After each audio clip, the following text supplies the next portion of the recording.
Did somebody forget to plug in the microphone? Did I forget to plug in the microphone? I did, didn't I? That was dumb of me. Thank you.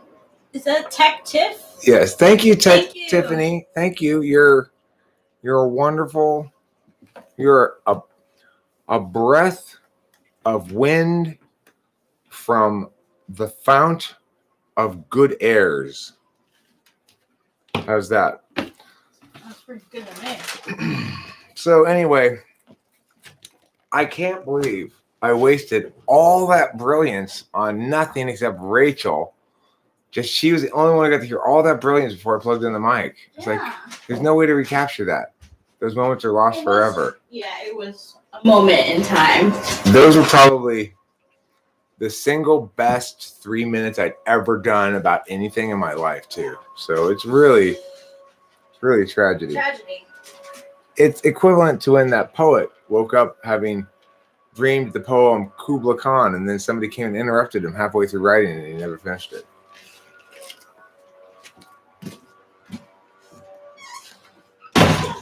Perhaps his name was Samuel Coleridge. I'm not sure. Perhaps it was a leaf blower. Leaf blowers are the work of the devil. If Satan, there's one thing in life that makes Satan happy more than anything else, it's leaf blowers. In hell, everybody's constantly having their lawns leaf blown. It's like you, as soon as you start a conversation with anybody in hell, the next thing you hear is somebody starts with a leaf blower right next to you. That's all you know. That's how you know you're in hell. TE. Smells like TE Spirit. I chose this title on behalf of, or at the behest of, or suggestion of Joey, who said, you should title a stream Smells Like TE Spirit. Well, I tell you what smelled like TE Spirit, this very stinky comment I got that I hopefully slammed in fairly short order. It was full of people are meh, meh, meh, meh. People are meh, meh, meh, meh, meh. And you are meh, meh, meh, meh. It's like, dude, God. Everybody's got to roll up here in here and like be, well, actually, I want to tell you about blah, blah, blah. I think it's so annoying about it is that's me. That guy is me. It's like, I don't even know what to do about it because it's so goddamn annoying. I know I'm guilty of it all the time. And yet when I see it in front of me, I just go like, ugh. I hate this shit. Yeah. I'd like to think I'm not really like that anymore, I guess. It's just somebody who's determined, who's made mad by the fact that somebody else is expressing that they're, I don't know, an expert on something or whatever. The thing I was talking about, I have totally good reason to legitimately say, well, I've got a lot of related experience in both education and typology. So the question was at the intersection of the two, you know. Oh, actually, no, it wasn't on that video. It was on the video. Why am I ashamed to be a censor? And the comment was basically a shit on typology comment because of, you know, just stupid shit I've heard before. I didn't even read it very carefully, but it's just like, God damn, these people who've got to say, you know,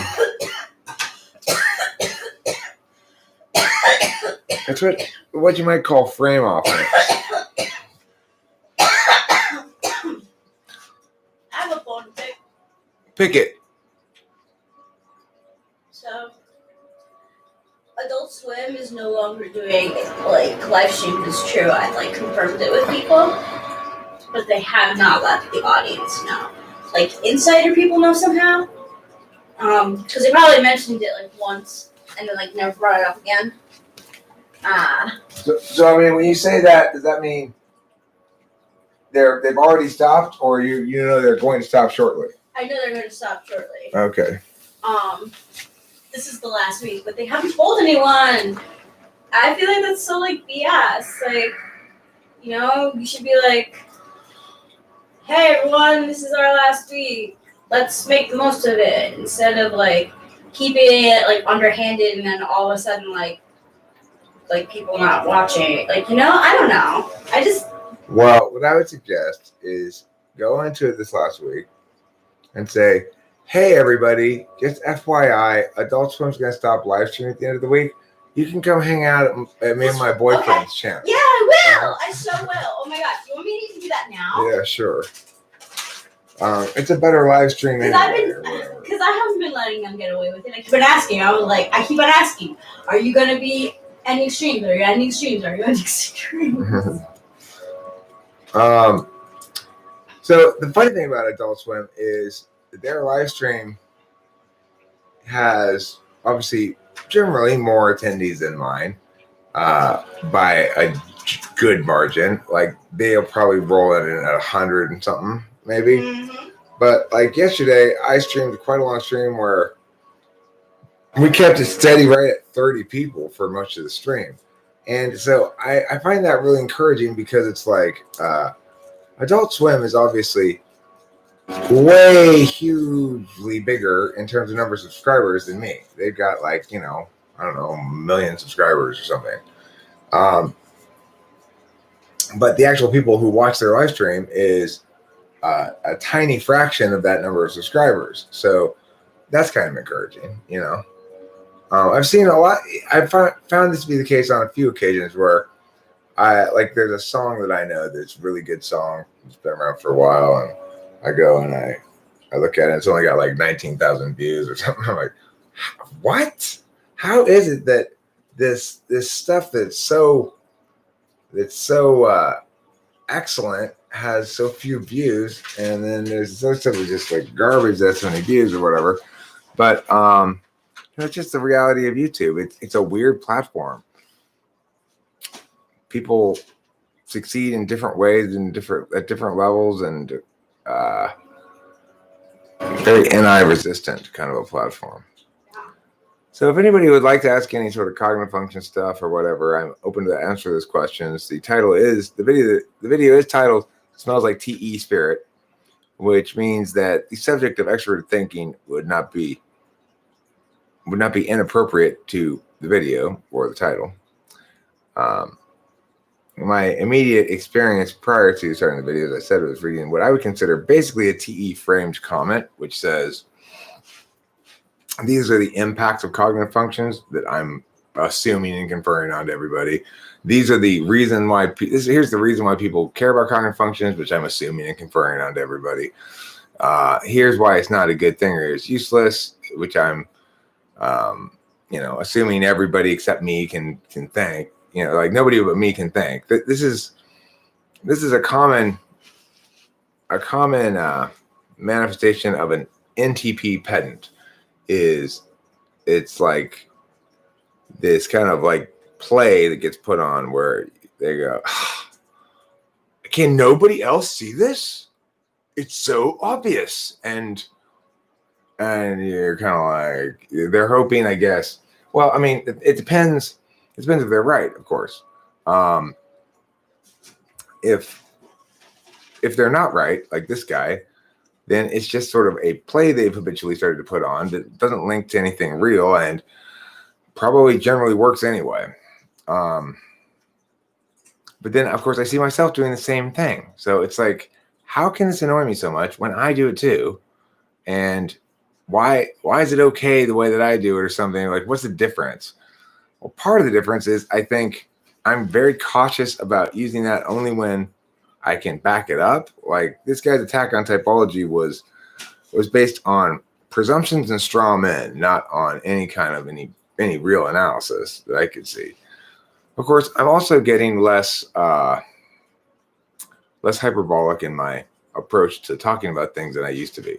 So historically, I've been a big fan of things like, I guess I still am to a certain extent, but big fan of things like, and then you, sir, committed the appalling crime of contradicting yourself in this way. You know, it's like I like the big sweeping dramatic meows, but Eric, do you think an ESTJ uses TE differently than an ENTJ? Yes. So does the auxiliary effect how the dominant function is used or unaffected? I mean, by and large, the answer is yes, but you can, in fact, at least with some of them, it seems to me, I can clearly understand how one can disconnect the first and second function. So if you get an ENFP and me together and we're just riffing jokes off of each other, there's no talk about things that requires consistency, logic, or whatever, or we're making up a story. We're having a storytelling breakdancing contest where we each do a move and then go like this, and then the other one goes. You know, you would barely be able to tell us the difference at all. It's the same thing. So in some regard, you can isolate the dominant function from your tool function. And in those instances, I suppose the ENTJ and the ESTJ would attend via TE in ways that look very similar to a third party. However, the SI polar versus NI polar thing is pretty huge difference. And so in practice, the ESTJ moves through the world very differently than the ENTJ. Like the ESTJs, they're all about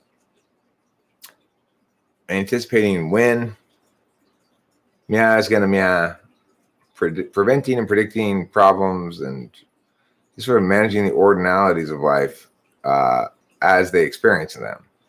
And they operate from a presumption that the reason why the plumbing got fixed was because I've got a good relationship with the plumber. We've been working with him for years. That's an ESTJ thing. It's like an ESTJ blindness to sort of not to like to attribute good outcomes to my experiential frame of reference from a tool function perspective paid off again. Yep, I'm using the right tool function. It's sort of a very popular ESTJ thing to talk about. Well, fortunately, we've been going to our guy now for years. So we know we don't have to worry about it because we've got a guy that we've been going to for a long time. Okay, well, Dad, I hate to point something out, but I've had to poop ever since I started this live stream. The longer I have to poop doesn't make things better. It just means I have to poop more. I better just get up and go, TE spirit, is it contagious? I hope not. A non-TE related question, but in the previous ISFP video, you talked a little bit about music taste explained through the absolute values. What do you think TI third and NE fifth would prefer musically? Same thing that FE third and NI fifth prefers musically, which is to say INFJs and ENTPs both like that which is most timeless, which validates most universally. We're very adept, sharp, and correct in our insight and intuition about what works in media. We're the two most metaphysical types. So naturally, that's going to be the case because media is the ultimate act of mapping. Making a beautiful song or a perfect little video or a great little short story or whatever is the ultimate act of mapping. And so naturally, the two most map-related types, which are INFJ and ENTP, are going to have similar taste and stuff. We just hung out with my ESTP daughter. I was interested to note that she did quite well, really. Seemed to be pretty naturally adept at the rat test. She was interested in taking it. She also introduced me to a new kind of question. It's kind of like an Inky Pinky question, but it's a little bit different, which is words that look like they should rhyme but don't. You give them one of them and you give a clue about the other one. I thought that was a cool one. Or also words that rhyme that look like they shouldn't. Ooh, it's coming. I got a serious poop on the way. Oh, That's what it was. I knew I should have pooped before I started the stream, but Oh, it's one of those things where before I know it, I'm streaming I don't mind already. helping You want to help out, out. or I'll help out. okay, sure. Or if you get tired of it, you could just put on some music in the background. Either way. That's a good idea too. Okay. But I'll entertain. I don't mind. Okay, so Rachel's going to come here and engage with you briefly while I defecate. It feels like Shark Dick says, your daughter seems ENTP like you. Why not Enneagram? I thought she was an ENTP for a long time. Rachel, you want to comment on that a little bit? Actually, I don't know what to comment on that. To be totally honest, I thought that Delilah was an ENTP for a very long time because he didn't understand how he thought that sensors couldn't be like smart or like intuitively smart. It wasn't until she got older and he learned more about ESTPs that he's like, wait a minute, like we're very similar, but we're also different. So one of the differences is that Eric can debate about anything. Delilah, on the other hand, refuses to debate on topics where she feels she has moral values tied to. So that's a different that's the difference between ENTP and ESTP. If ENTPs can debate anything with having a neutral starting point, but ESTPs tend to have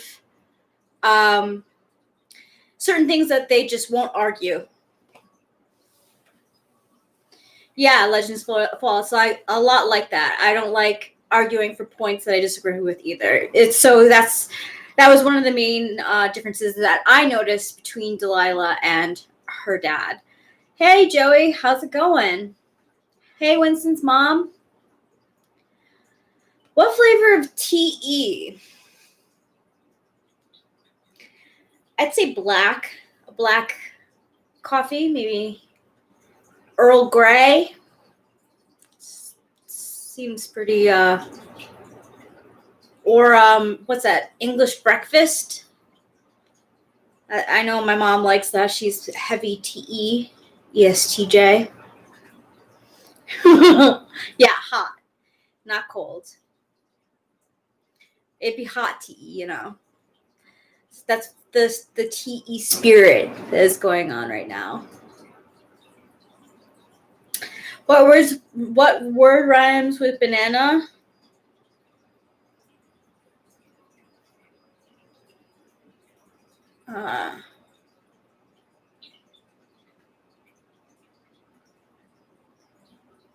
Canada? Banana, Canada.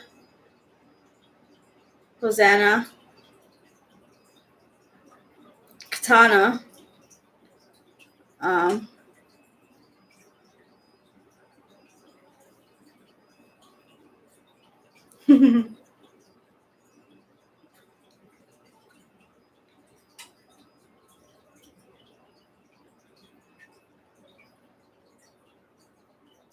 Santana.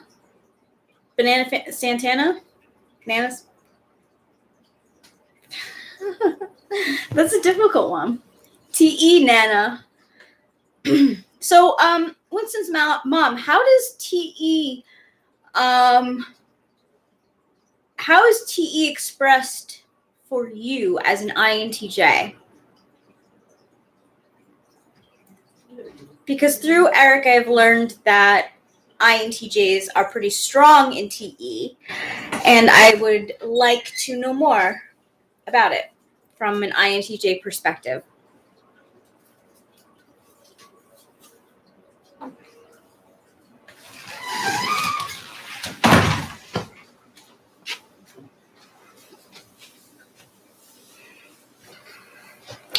Hi. Let's see here.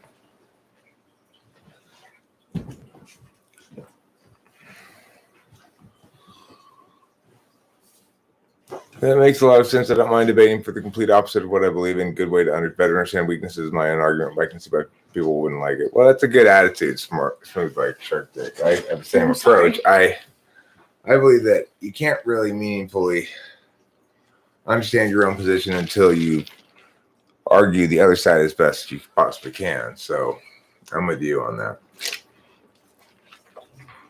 I don't like where this mic is positioned though, because it's blocking my view. I'm going to put it over here instead. That's a little bit better. Winston's mom says, for me, when I learn something new, I often talk it out, make notes, research further, and drive everyone around me crazy. TE for me is planning, organizing, studying something my NI latches onto. Okay. I actually can picture that. I'm curious about returning to the topic of Delilah being an ENTP or an ESTP. She's definitely an ESTP, but it's, I think those types are referred to as lookalikes sometimes, right? Yes. Lookalikes. The thing is, Delilah and I especially look alike because we have not just the similarities typologically, but I raised her. So, for example, she was describing to us her response to attack on Titan, okay? And her response to it, the way she told the story was, and so I forget what the main guy's name is, the kid who... Aram. So when Aram's mom dies and Aram's like, I'm going to kill you all. I was like, yeah, you kill them all, Aram, you kill them all. She was like telling the story in this way that's sort of acting out how she responded and stuff. And it reminded me so exactly of how just earlier that morning in a live stream, I had reenacted my response to rewatching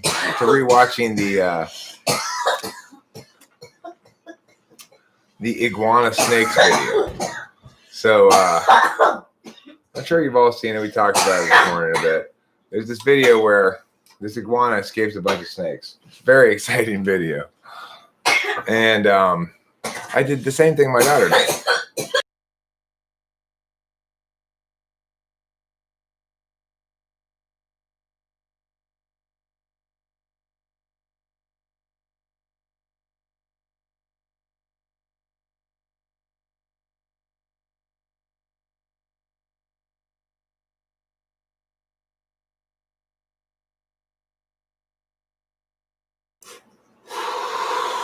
Letting Rachel cough it out a little bit here. Yeah, Delilah's my daughter. For quite a long time, I thought she was an ENTP before I better understood cognitive functions. And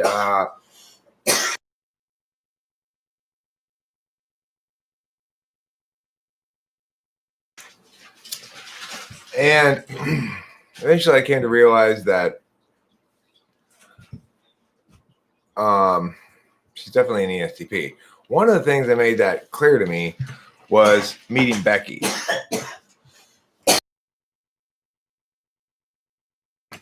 Becky is a female ENTP who's obviously an ENTP, and she's way different than Delilah. What is agmatine? I agree. What is that? Why should I take agmatine with my cannabis?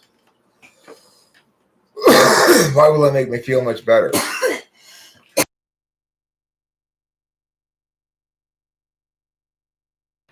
That's true, Life Syncrotic. That's true. What Life Syncrotic says there is correct, certainly for Beta Quadra.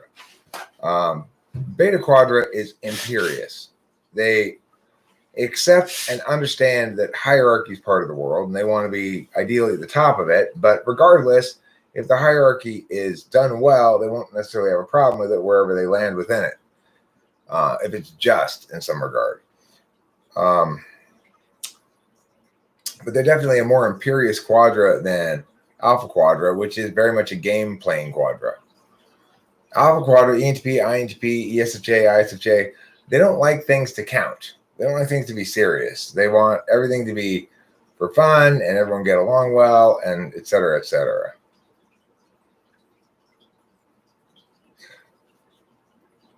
Like my daughter is, what Life Syncretic says here about honor prevents them from considering things they disagree with, just how their morality works.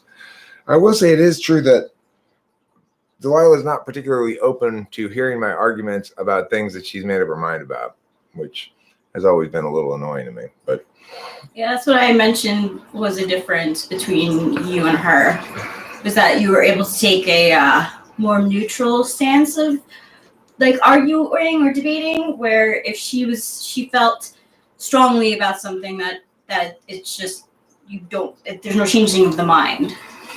yeah, She doesn't want to argue about it. ESFPs do like to play, Joey, but they play a totally different game. ENTPs and ESTPs play the same game. It's just that ESTPs don't really like to play it. That's the difference. Yeah. The thing is, no, it's not the case that my daughter is an ENTP of a different Enneagram type. That's not the case. Now, it is the case sometimes that you can explain differentiation within a type by Enneagram, but you can't explain my daughter's differentiation with Enneagram because she's clearly SETI and not NETI. She's just not very ideational. She doesn't come up with a lot of shit. The Jeopardy thing. She loves Jeopardy. I thought that was interesting. She was saying how she really enjoys Jeopardy and likes to watch it a lot. And when I indicated that I didn't really care for Jeopardy that much, she got kind of hurt feelings about it. Seems I ran afoul for SI absolute value. Whereas for me, SI is like, I don't want a game where I have to remember a bunch of shit all the time and there's no ideation, it's so boring, right? You like the sitcom The Nanny? I don't think I've ever seen that, so I don't know what I think about it, but it doesn't sound like the sort of thing I typically watch.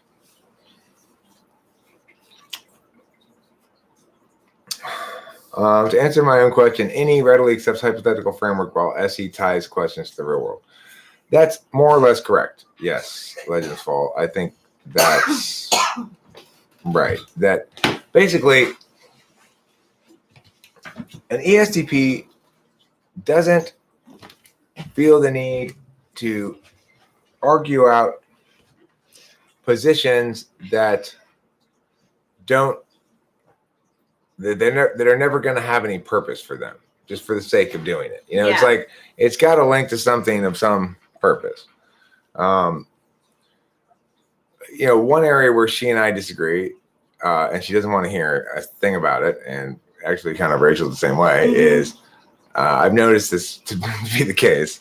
When the subject of abortion comes up, my position on it is one that does not necessarily align with those around me, and they're much more attached to their positions about it than I am about mine. Have I done a video on ENTP subtypes by chance? I don't believe in cognitive function subtypes at all. I don't think there are any. I think that to the extent that you can subtype a type, it's because you have different Enneagram types. So Rachel's not a FE version of an INFJ or whatever. She's a 7 INFJ. Yeah.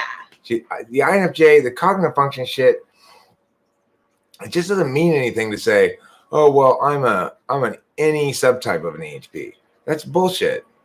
I'm a TI subtype. That's bullshit. I'm an FE subtype. That's bullshit. I am a 7. Yeah, and being a 7 means I like to play a lot, and I'm a 7-8, which means I'm playing, I'm having a good time, or or I'm just like, fuck you, I'm going home. So I want to clarify with you, because originally we had thought that it was 741, but you think 748 for me? Yeah, I think you're the same tri-type as me, except with the 8 and the 4 in the other order. Yeah, I agree. Okay, regarding your question, SLSD, what's my position on abortion? It's fairly complicated, I guess. It's that the status quo position is wrong for a number of reasons. One, most importantly, and from a legal perspective, it's wrong because there is no such thing as a right to privacy, because a right to privacy would infer certain things that we can test and realize that's not possible. So if in fact people have a right to an abortion, it must be through some other mechanism than the right to privacy, which is the one established by the Supreme Court. So my first position on it is let's find a consistent position on it that makes sense, whichever one it is. So if you want to be pro-choice and have abortion, then we're going to have to justify it by a property rights, not a right to privacy that doesn't exist. If it is property, then it belongs half to the male who helped create it, barring instances of rape or sperm bank. And as a consequence, if you are pro-choice and logical, then you are saying, I believe women have a right to abort a fetus because it's property, and I concede that it half belongs to the man, so they have to get permission from the man. So, and if you think, in fact, it's not property, that it's an entity, then of course one would have to be pro-life and say abortion in and of itself is wrong.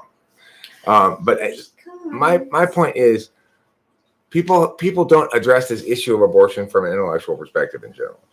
By and large, people have a very emotional response to it. So my attempt to remove from the question agenda is in itself threatening to people who have a strong position on it. No, I didn't say what my position is, but both sides, especially pro-choice people, though, get very antsy when I start talking about it, even before I express any opinion. Why? Well, the truth is because they know that it's not justified. But they also know that they don't want to give up the ability to do that. And so, and I understand that. I don't necessarily judge or condemn that, but I'm saying, what I do judge and condemn is the lack of honesty about the thing. Well, yeah, I agree with you on that. We've talked about that, and we agree, completely agree. I'm on. It's like almost like a motherly thing for me. Like if God forbid, like just accidents happen, and like sometimes in the most innocent way, sometimes it's like in the most tragic way too, So I think the way it stands, as the states decide, is the best thing. Yeah, and in fact, that's not exactly how it stands. The states determine how much abortion they want to allow, but the federal government the Supreme Court has ruled that women have a fundamental right, via their fundamental right to privacy, which can't possibly exist, they have the right to an abortion. So then the states say, okay, well, that's fine, but we're going to limit it down to between meow and meow. And then the Supreme Court says that's too limited or not limited enough. And you end up with this weird kind of hybrid, different policies in different states, but it's always sort of allowed. It's kind of like guns. So guns are allowed by the Supreme Court. And in fact, the right to own a handgun, the individual right to own a handgun, has been upheld as an incorporated right for every individual in the country. It's not just a prohibition on the federal government making laws against it. So it's very similar in its application to in how it plays out as abortion, which is, since the Supreme Court has sort of said whatever things are okay or fall between meow and meow somewhere, then the states get to decide where between meow and meow they want to put it. California wants to put it as close to no guns as possible. Texas wants to put it as close to as many guns as possible. But on both places, they're constrained on either end by the law. In other words, Supreme Court says you can't ban the gun completely, California, and the Supreme Court says you can't allow tanks and fully automatic assault rifles, Texas. So it's every state ends up somewhere in between. Abortion is the same way as an issue as how it plays out. My position on it is, let's have a logically consistent position on it, whatever that position is. Well, no, Joey, when Joey says it depends at what point does the embryo become a fetus, what Joey means is it depends at what point does the early stage of development of an organism within a woman qualify as the entity rather than something else. And the problem with that question, of course, is it presumes that stage of development links to qualification as an example of an organism, which is not actually correct. So the thing is, I spent a lot of years when I was younger being an agenda person, right? And that gradually has fallen apart over the years, and abortion was one of those spots where it fell apart. my side was pro-choice. I know what side I'm on. I'm pro-choice, obviously. And I fought for a long time to justify it. And I hate to tell you guys, it just has all the losing arguments. But, I don't care about it that much. I'm not trying to impose my position on anybody. I'm not saying murderers, or, none of that shit. But let's not lie to ourselves. There really is no logical justification for it. It doesn't uphold. And that's it. I'm sorry. There's I can be real triggery here.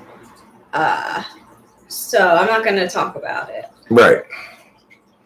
Because it's a very emotional issue for a lot of people. It really is for a lot of people. I just always am like, oh my gosh, if those were taken away from I'm always like, if I had a child, and God forbid something bad happened, there are shitty things that happen in the world that aren't happening now. So, right. May I ask for a roll Sure. once you are done? Sure. And the other thing I would point out to sort of muddy the issue even further before I let it go entirely is that the question of whether or not a mechanism can be established that logically justifies act A in situation B that then extrapolates out to test out as adequate across the board is the mechanism that says this can't be justified. But that's not necessarily the mechanism anybody's going to use when they're making an individual decision for themselves about what they think they ought to do. Oh my gosh. I also, look, do I have to say the word? I do, because it's not being read and understood.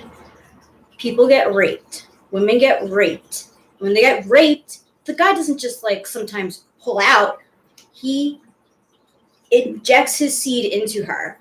In that case, an abortion is totally legit. So, I mean, it's not just this oh, do I want to have a kid? Do I not want to have a kid? Oh, it's always been my dream to have a kid. It's not like that all the time. So. Well, I mean, and that gets you down to the issue of what I call principled pragmatism, which is there is, in fact, sometimes circumstances where the clean logic of a situation runs afoul of a messier reality. That what resonates universally and what is meaningful in the particular are at odds with each other. So the point is this.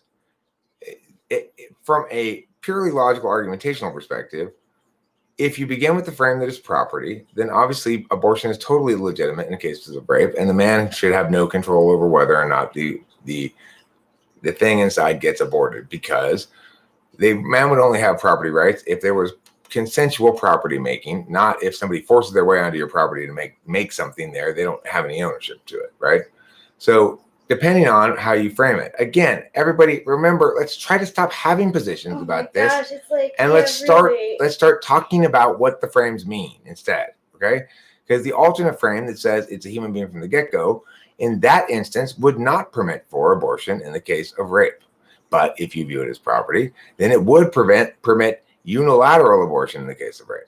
I would additionally point out that even no matter how you frame the thing, I can successfully argue that that Plan B is morally acceptable.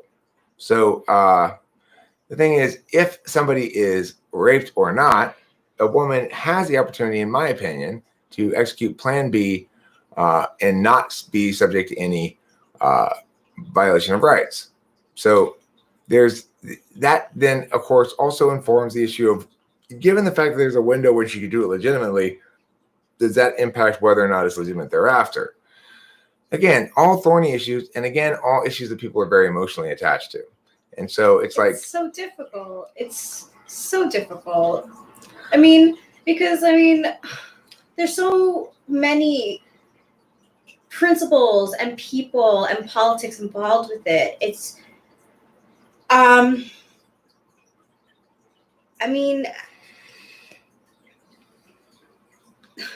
okay, so there are just some. I just think that I think the best scenario usually is when a baby is brought into the world because the mother genuinely wanted the baby to be in the world because it gets loved.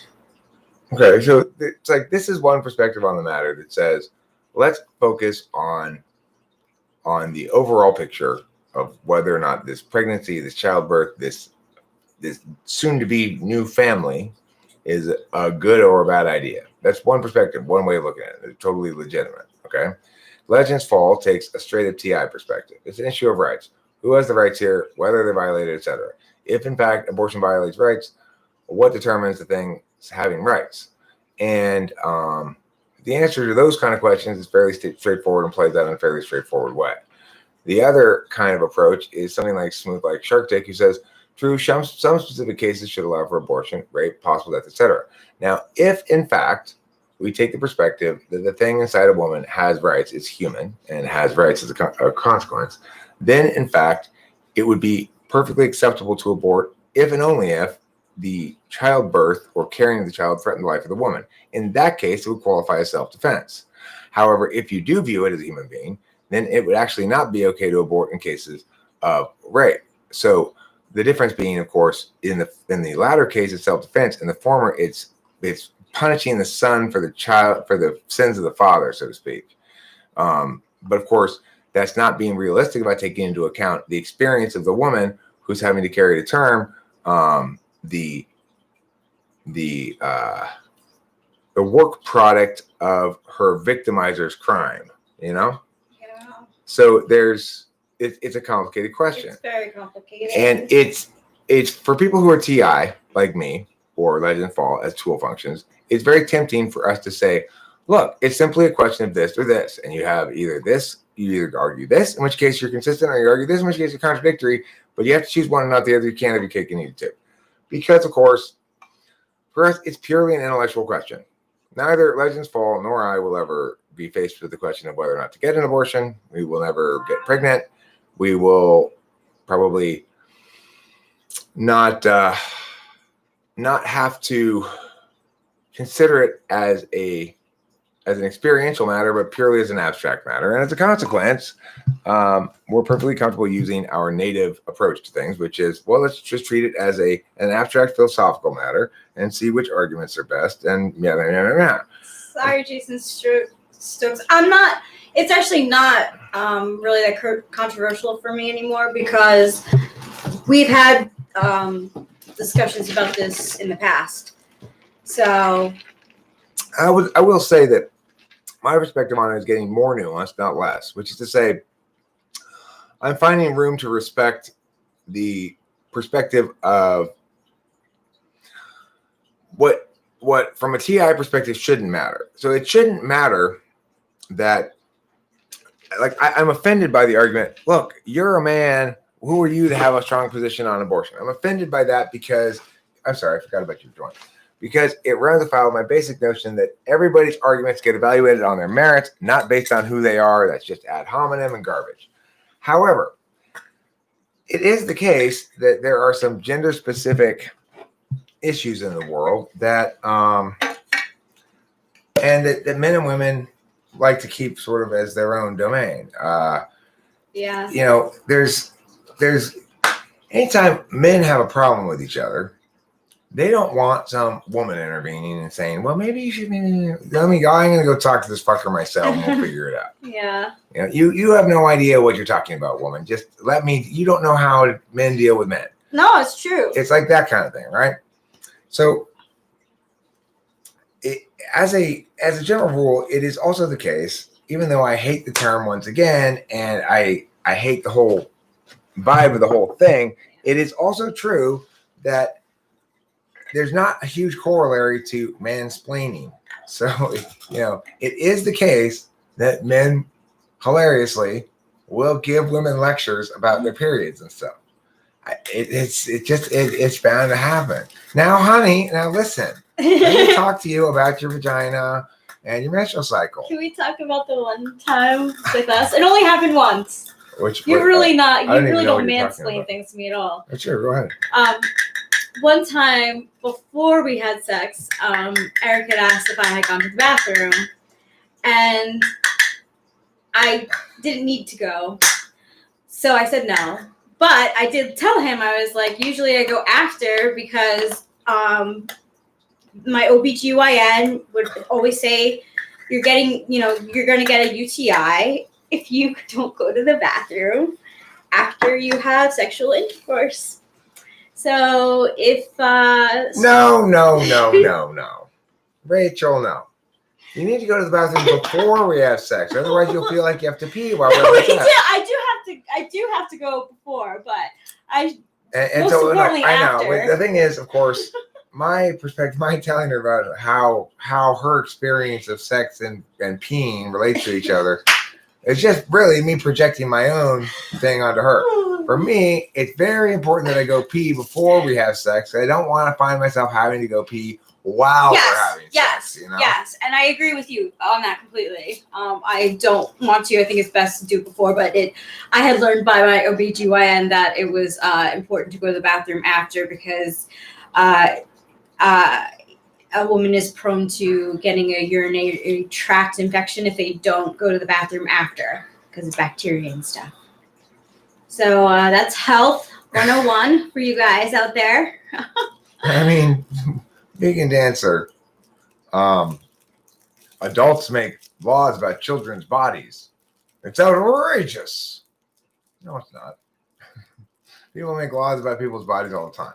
Like, there's a law against mayhem. So I am not allowed to go around chopping out people's body parts. We don't have... That doesn't make it inherently outrageous.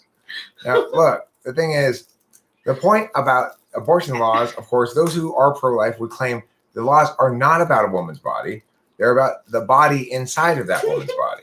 They would claim that. You might disagree with that, but that's definitely a point in dispute. To say that it's outrageous is to ignore the obvious fact that, indeed, this matter is still in dispute. So let's not be all attached all the time to everything and just sort of acknowledge the truth, This is actually a pretty good conversation that we're having right now. We've been able to talk about abortion and mansplaining. Here, mansplain this joint. Thank you so much. I love you so much. I think I'm going to mansplain myself a joint as well. Cool.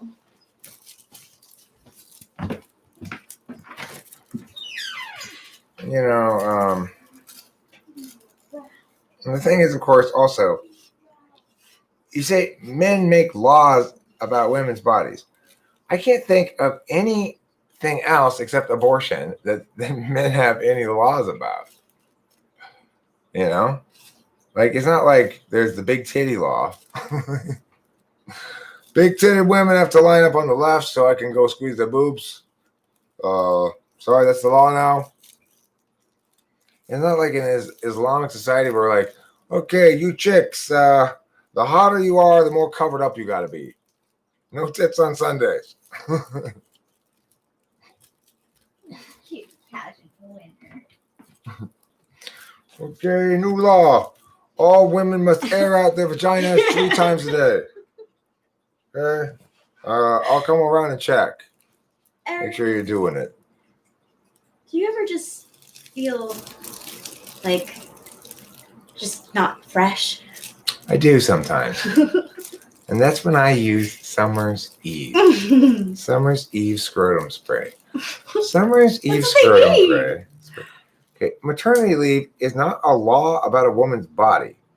It is the codification of a social norm that expectant parents ought to have a chance to spend some time with their new child. That is not a law about your body.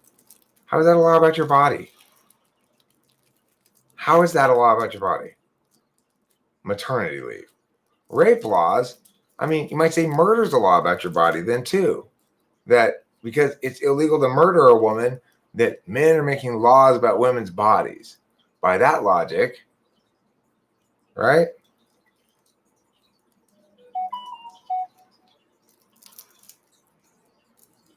I picked out our YouTube channel on Adult Swim. Just FYI. Oh, thanks. Okay, so hold on. Because maternity leave is about nurturing a baby which needs the mother's body. So as far as I know, people are not required to take maternity leave, are they? I don't know. Actually, that's a very good question. Give me some more Inky Pinkies, Delilah says. Is she getting good at Can you it? tell her join the live chat? I mean, I don't understand what your complaint is here, Vegan Dancer. Your complaint is that men are evil because they made a law forcing corporations to offer maternity leave under certain circumstances, whereas men only get 2 weeks. What are you complaining about? I mean, I'm honestly confused. Like, are you saying, how dare men make a maternity leave law? For keeping in mind, of course, it's not just men making these laws. There are women in the legislature as well. In fact, it's a sizable minority. It's not maybe half, but it's a sizable minority. She said, okay, hold on.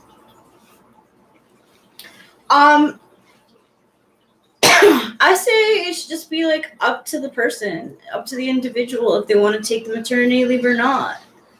Some women, like, I'm pretty sure, like, my mom worked throughout, like, when she had May. Like, I think she took a little time off that might be required. Because it might be a liability to have a... Well, sure. I mean, if you are working at my company lifting boxes full of lead figures from one shelf to another, and you're 9 months pregnant, and you want to come to work and do your normal job, and I'd be like, look, lady, I'd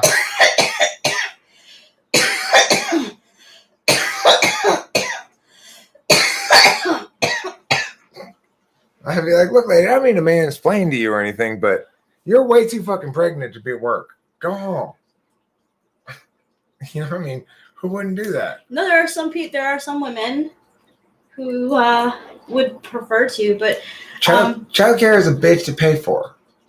Okay, so how is that men making laws about women's bodies? You're saying because men in government haven't spent enough taxpayer dollars subsidizing childcare that they are somehow oppressing women? It's just nuts.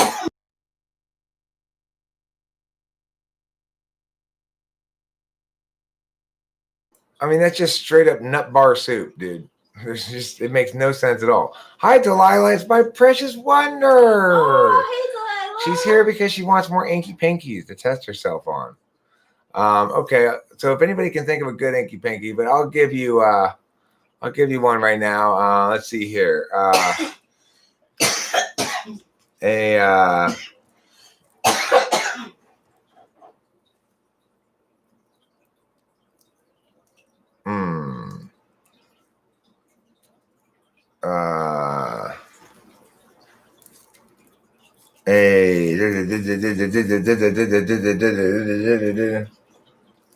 Okay, a foul-mouthed flammable gas, and it's an Inky Pinky. This is my daughter Delilah, my beautiful and wonderful precious angel Delilah, and she is hero of the people. Delilah, I'm going to put a link here. If you don't mind joining me, I would appreciate it. You won't be seen at all on the video, but because I'm not live streaming with the software, I'm live streaming with the Meatides. But your voice will be able to be heard over the microphone if you come here. Okay. Yes, Legends Fall, you got it. Legends Fall, got it. What was it? It was propane.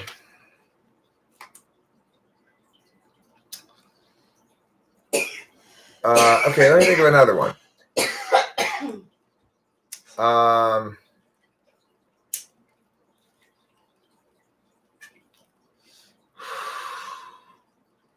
right, this is a straightforward one. A risk from an unknown person. Inky Pinky. A risk from an unknown person. Inky Pinky. A risk from an unknown person. Inky Pinky. Smooth like Shark Got it correct. A cold part A cold body part on the shins.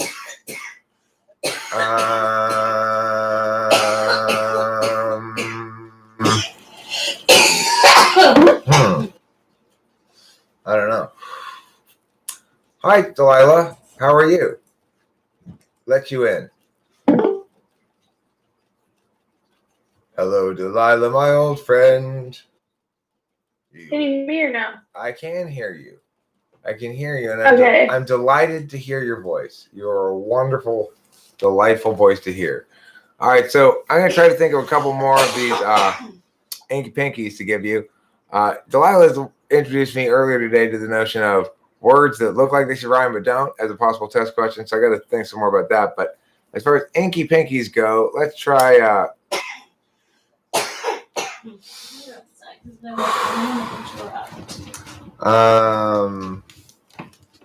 So it's illumination of a battle, and it's Inky Pinky. Illumination of a battle? That's the whole thing? Illumination for a battle, and it's Inky Pinky. Oh, I'm looking at the chat. No, I'm just kidding. I got it. Light fight. Oh, wow. I'm such a genius. That's not right, though. It's Inky Pinky. It's fighting lighting. Oh. Well, fighting lighting. Yeah. Let's try another one. Don't look at the chat this time. I'm not going to look at it either. Okay. How about, okay, somebody's coming over to drop off some money for me. My client is. Anyway, how about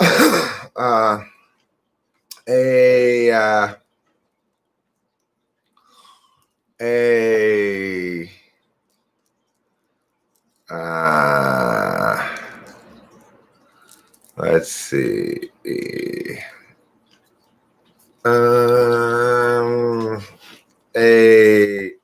Okay, so this is an Inky Pinky, which means the first word is 3 syllables, the second word is 2 syllables. Okay. Okay. Inky Pinky, and this is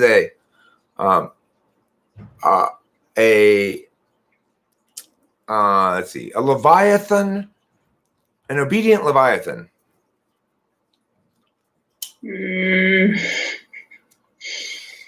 It's an Inky Pinky,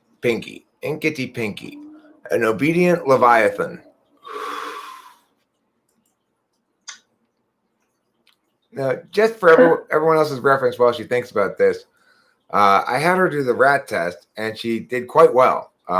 In fact, I was very impressed with the percentage of the ones she got right, especially the very easy ones. She got like almost all of them right away. And then, she did, it was good. She did really well on it, equivalent to 4th, 5th slot. NI is kind of similar in a way. It's like kind of equivalent to me.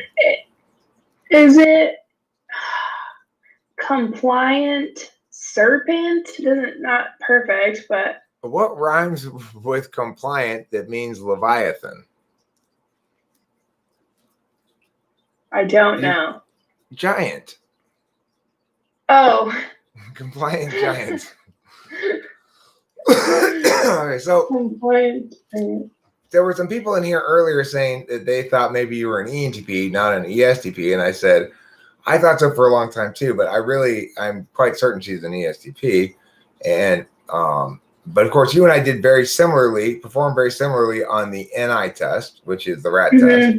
We performed very similarly on TI test, which is any kind of conditional logic stuff, but this is the area where this is my dominant function and it's not yours. You have a corresponding skill set that is with SE, but that one is harder to test. It doesn't link to words like this, I want to give you another words that should rhyme but don't. Okay, cool. Let's hear Delilah's words that should rhyme but don't. Any kind of questions? Give us questions. I'm excited to hear them. Okay, I don't know the answer to this one yet. So, a paved backyard area and a quantitative relation between two amounts. Patio ratio. Wow, that was fast. Okay, let me give you a harder one. Okay, the highest singing voice and a fissure in the Earth's crust. If we work on this together, soprano. Right. It's what do they call that thing?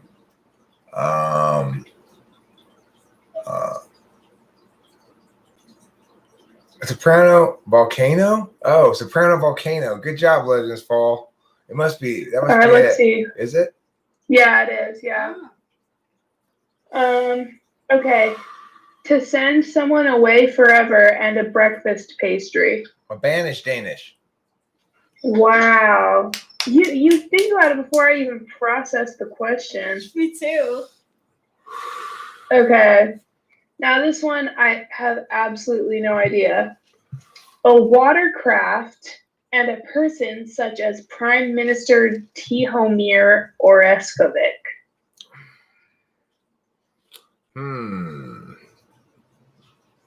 I don't even know who that is. Do you know who that is? Read the last part again. A person such as Prime Minister Tihomir Orešković. Tihomir Orešković. And the first one is A watercraft. So, barge sarge. James says barge sarge. All right, but those rhyme though, and they're not supposed to rhyme. Yeah, it's not supposed to rhyme. It's supposed to be two words that look like they should rhyme. Okay, so let me think. I think it's a.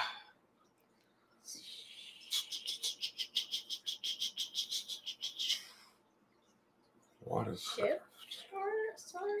All I'll say is I looked at the answer, and the second word I don't even know what it means. So. Okay, so I think it's for some reason I think the word for watercraft is pontoon. I don't know why I think that. Is that right? No, but it's okay because I was thinking I don't know who that guy is. I was thinking some kind of watercraft that rhymes with dictator, but it's not. What is it? What's the answer? So the watercraft is boat, and the prime minister guy is Croat. I'm assuming it's spelled like croat. Oh, I see. Okay, so it's a Croatian guy. That's I'm never gonna get that because I didn't know that guy was Croatian. I assumed that the crew was indicating a kind of political leader, like a statesman or a diplomat or something like that. In the category of leader. That was an unfair question. Yeah, go ahead and give us another one. Agree. Okay. An adjective describing the sun and a specialist on an academic subject. So maybe scholar and something. Solar. It's adjective describing the sun. Solar scholar. Yeah, solar scholar. Yeah, that's a good one. Okay, let's see. Yeah, perfect. Good job, everybody. Teamwork. Any more for us, Delilah? I like these questions. These are fun. Yeah. This one seems pretty easy, but I haven't gotten it yet. A false vision in the desert and the leaves of a plant, mirage and foliage. Is that it? I think it's... Yeah, probably. Yeah, that's you're what I was probably thinking. Right. It's probably mirage and foliage. Yeah. Yeah, it is. Cool. That's good, D. I wouldn't have. I don't know if I would have got that right away or not. I was thinking delusion. I was thinking mirage, but I didn't. Okay. Let's see. A vessel that carries blood to the heart and a mug for drinking ale. So stein and vein. Right. And vein. Yeah. Oh wow. Good job, guys. Yeah. That's more good beta quadra teamwork there. Yeah, it is. It is good teamwork. This is the category on Jeopardy that I'm talking about. So you want another one? Yeah, I do. Okay.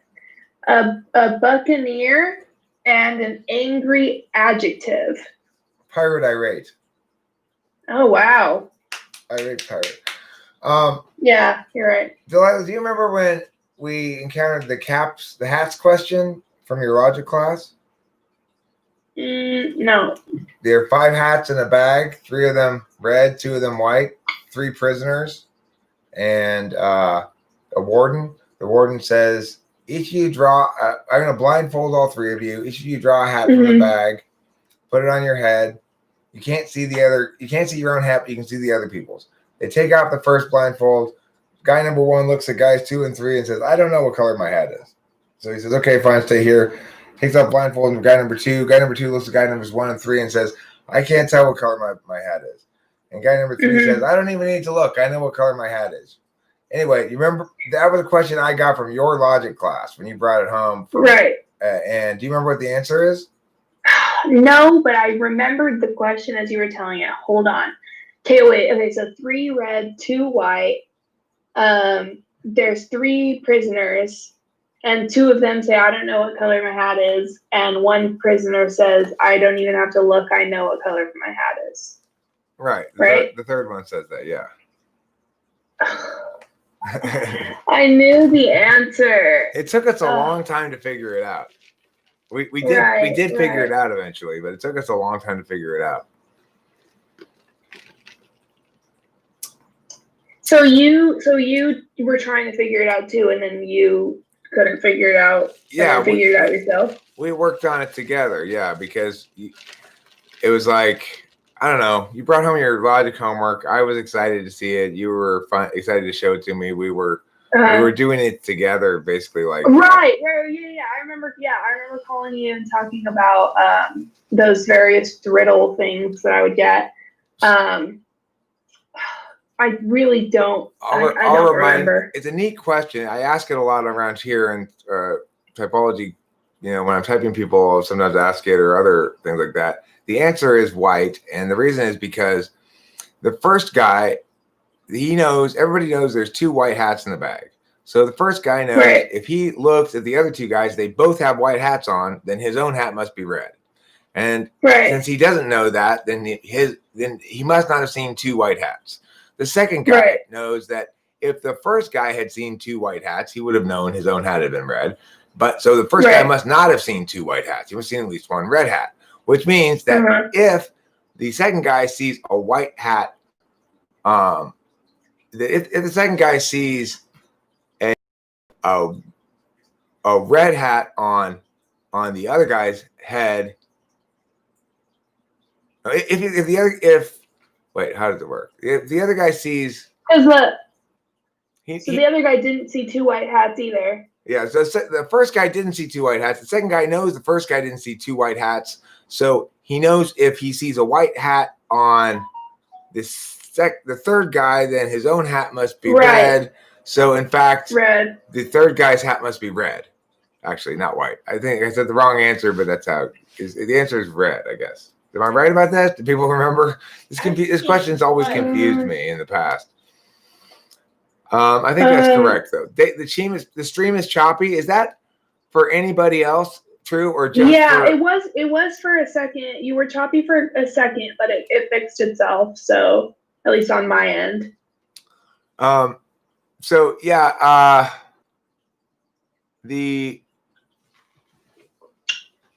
Let's see. If he sees 2 white, then he would have said my own hat is red. So the second guy knows he didn't see 2 white, so he must have seen one of their hats is red, at least. So if he sees the third guy's hat is white, then he knows his own hat must be red, which means the third guy's hat must be red, right?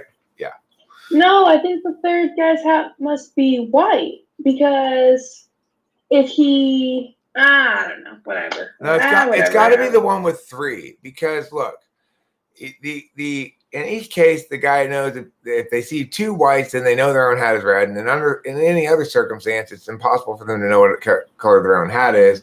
So it's got to be red. Even though I've said white in the past as the answer, I don't know why. Maybe I switched it up 3 white to red. I don't know. But in this instance, the answer is red. I love it. I have a really good riddle for you. But it's fun to think about, but the answer's dissatisfying. Hold on. That's Then fine. on The and answer is dissatisfying. yeah, because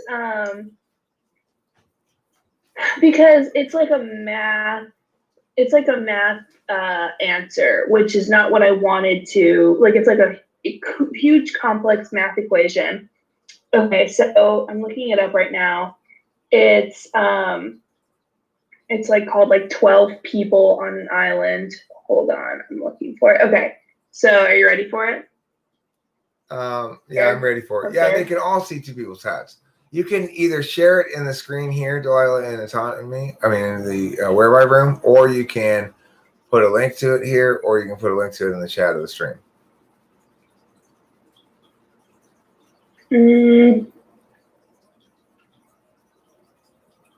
If you share your screen here, only I'll be able to see it. If you share it here. No, it's fine. I mean, I also don't mind if like anyone can see me. I just like, can I put it in like the chat? Yeah, sure. In like the live chat? Yeah. Okay. So there are 12. Oh, that exceeds characters. Oops. So put it over here instead. What do I do? Oh. Put it in I can see myself. Put it in the whereby room. I don't know how to do this. What am I doing? Put it over here in the whereby room. Don't stop looking at the stream and come over here to the whereby room where I am over here. I'll put something. I'm there. I'm here. Okay, so I'll put something in the chat. Okay. Then it'll pop up. See? Okay, I see. You can also put share down here. I just typed it in the chat. There are 12 men on an island. 11 of them weigh the same, and one of them is either slightly heavier or slightly lighter.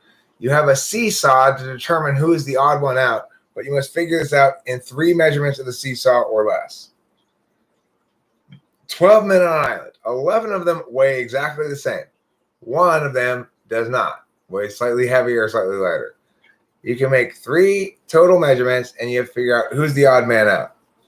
So in other words, you could make one measurement where you put 5 people on one side and 5 people on the other side. And if it's exactly even, then you know the person who wasn't on the seesaw is the one who's the odd man out. But if you have only 3 measurements, you can't guarantee you're going to get the right answer in that strategy, because you have to try that a bunch of times to get the right answer, right? Right. So my like, conclusion or whatever. Oh my gosh, you have no idea. I thought about this riddle day and night for weeks before I tried to like look up the answer. My like answer, quote unquote, to it was something, I don't remember exactly, something along the lines of doing 6 and 6, and then whichever one was slightly heavier, then it would be 6 and 6, and then whichever side was slightly heavier or lighter, split that in half, and then. But then no, because that doesn't work, because oh my gosh, yes, this is my thought process. That wouldn't work because you wouldn't know which side had someone heavier or which side had someone lighter, because the seesaw would be tilted regardless. Oh, you can see me, right? Wait, hold on. I'm trying to put the camera on. This is what I'm just doing really some bad. demonstrations. I'm really bad at pointing cameras at things, so. Yeah, this is like the worst angle of me possible, but that's okay. I'll forgive it this time. Okay, so like if you if you have 6 and 6 on each side, the seesaw is going to be like that regardless. So you won't know if there's a heavier person on the left side or a lighter person on the right side, and like there's no way it's going to balance out if you do 6 and 6. So you can't do 6 and 6. So somehow you have to come up with like the 3 combinations of like measuring the 12 people and like dividing them and then figuring out which one is heavier and which one is lighter. Okay. Sorry about that. I got to go out front and get this thing from my client, get money from my client. You want me to hold Can you hold that or something like that? So okay. So what did you looked up the answer and it wasn't very satisfying, you said? Yeah, basically like, oh my gosh, this angle of me, but that's okay. basically, like, when you look up the answer, it comes out to like this like weird math equation thing. Like I tried finding the answer for it's so hard to find the correct answer. There is like one answer that like basically shows you like how to measure them out between both sides of the seesaw. But at the end of that answer, it's still not 100% guaranteed. There's like one point where like you have to like leave one person out by chance. And so there's not like any guarantee like 100% by dividing them, you know, each like that. Besides if you do this like complex ass math problem. I discovered this like a couple months ago. And I like only thought about this riddle for like weeks on end. And I was very upset that there was no like clear answer that like the general public says. Like it was like this one old mathematician who like in like the 1700s came up with this problem, but instead of like the 12 men on the island in seesaw, he did it with like coins. And like you had to like, it was like measuring coins using 3 measurements, and like one of them was fake or whatever. So it was like, you know, this like or one of these like original like extremely genius mathematicians who came up with it. So of course it was going to be like some stupid, you know, complex math thing that I wasn't very satisfied with. You know, I was thinking that an alternate solution would be kill 11 of the 12 men, draining all of their blood in the process. The one that's left is the heaviest by far, and therefore the outlier. There you go. That's heavy. Wait, I don't get it. Well, you're trying to figure out which one of the 12 people is the outlier, right? Right, heavier or lighter. Right. So you kill 11 of them and drain their blood in the process. Since the one that's heavier or lightly is only slightly heavier or lighter, then when you've drained all 11 of them of their blood, the one remaining will be definitely the heaviest. Oh, okay. I get what you're saying. And you don't even need to use the seesaw at all, unless I guess you use it as a murder weapon. Then you use it as a murder weapon. Yeah. Well, I guess then you have to figure out how to kill all 11 in 3 uses of the seesaw. That's the challenge then. just no. You just line them all up, sharpen the end of the seesaw, and stab through all 12 of them or 11 of them. I mean, like a skewer. Okay, that's one way you could sharpen the edge of the seesaw and try to chop through all of the heads with one big swoop, but that'd probably be more difficult. I was thinking through the gut. Yeah, right. You can chop them in half? Oh, or skewer them through the gut. Skewer. That's the easiest place to poke through, probably. Your viewers can't see, but I have a picture of us up there on my wall, and now the camera's not. No, I see it. I see it. There it is. Aww. How old were you? How old were you in that picture? Let me grab it and show you, and then you can see what you think about it. Oh, I just took off one of my decorations. Oops. See, if I could just get Delilah to do this all the time, views would skyrocket. Aww. That's a great photo. What an adorable darling you were. Such an adorable darling. Such a bright smile. Yeah, I know. Dad wasn't smiling though. That's cool, Delilah. I appreciate you coming around here today and live streaming with me. I'm gonna pop out the old live chatteroo. If anybody has any questions for Delilah, who is an ESTP and who is here to provide answers about ESPs, please do thus ask her said questions. I'm going to put this right like Mia, and then I'm going to put this just like Mia so that I can see. I'm going to move this over here now. I can see, so it blocks that thing. There we go. That's good. How's that? Is that what it looks like on the stream though? I can't tell. How do I know what it looks like on the stream? Does it look, can you see her on the stream? I think they can. Okay, cool. But so I have, okay, so first question, she at college in Cali. I do go to college in Southern California. I don't like saying where I go to school just because I don't like Talking about my personal. It's You know, Harvard. It's Harvard. that's- She doesn't want to brag. She goes to Harvard. Oh, Yeah. Actually, yeah. I go to Harvard. Sorry. Harvard? What's Harvard? Swift Eagle says, "Does she want my phone number?" I think I'm good, but I appreciate the offer. I do What want to was that? say that even though your dad wasn't smiling in the picture, he did look very handsome. I know. It's a I good like this picture. picture a lot. I think this was like after a USC game. Yeah, I have another picture from that same occasion and Rachel. Oh my dad just gosh. showed Yeah. it to us the other day. Yeah, literally. Yeah, I was looking for it. that's the second But, picture in that series. Nazi Sona Let's see. Urukushi Nandayo. Oh. Sounds like some Japanese. Oh. Date bayo. Huh? Okay, wait. Okay, hold on. Winston's mom, thank you for telling me Swift Eagle is a very smart, nice young man who's on track to succeed. I think you and he could have quite the conversation. Well, I know nothing about Swift Eagle, but I'm totally up for a conversation at any time. Running Fox, thank you so much. I take so much pride in my hair, so much pride. So the compliments about it mean 1,000 times more than like any other compliment. So I appreciate that. It looks good. They cut it really well, Delilah. Thank you. welcome. I appreciate it. Jason Stokes, favorite quality in your father growing up? The unconditional love. He taught me unconditional love. How nice is that? Oh, that's a great lesson. And he's funny and smart. So I like that. What Those a ones too. great daughter I have. Smooth like shark redacted.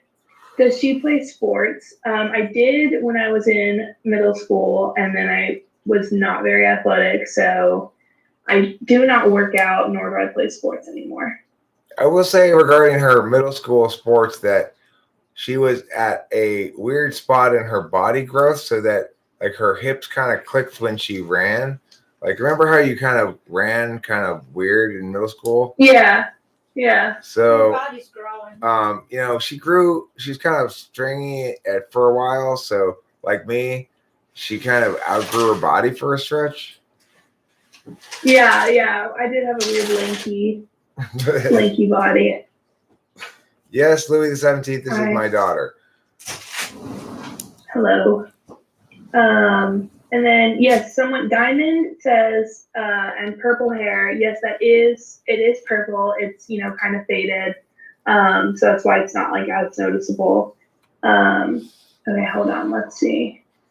Nope, no lies. For another one. Thank you, Karma's Pimp. Thank you so much for the compliment on my hair. Let's see.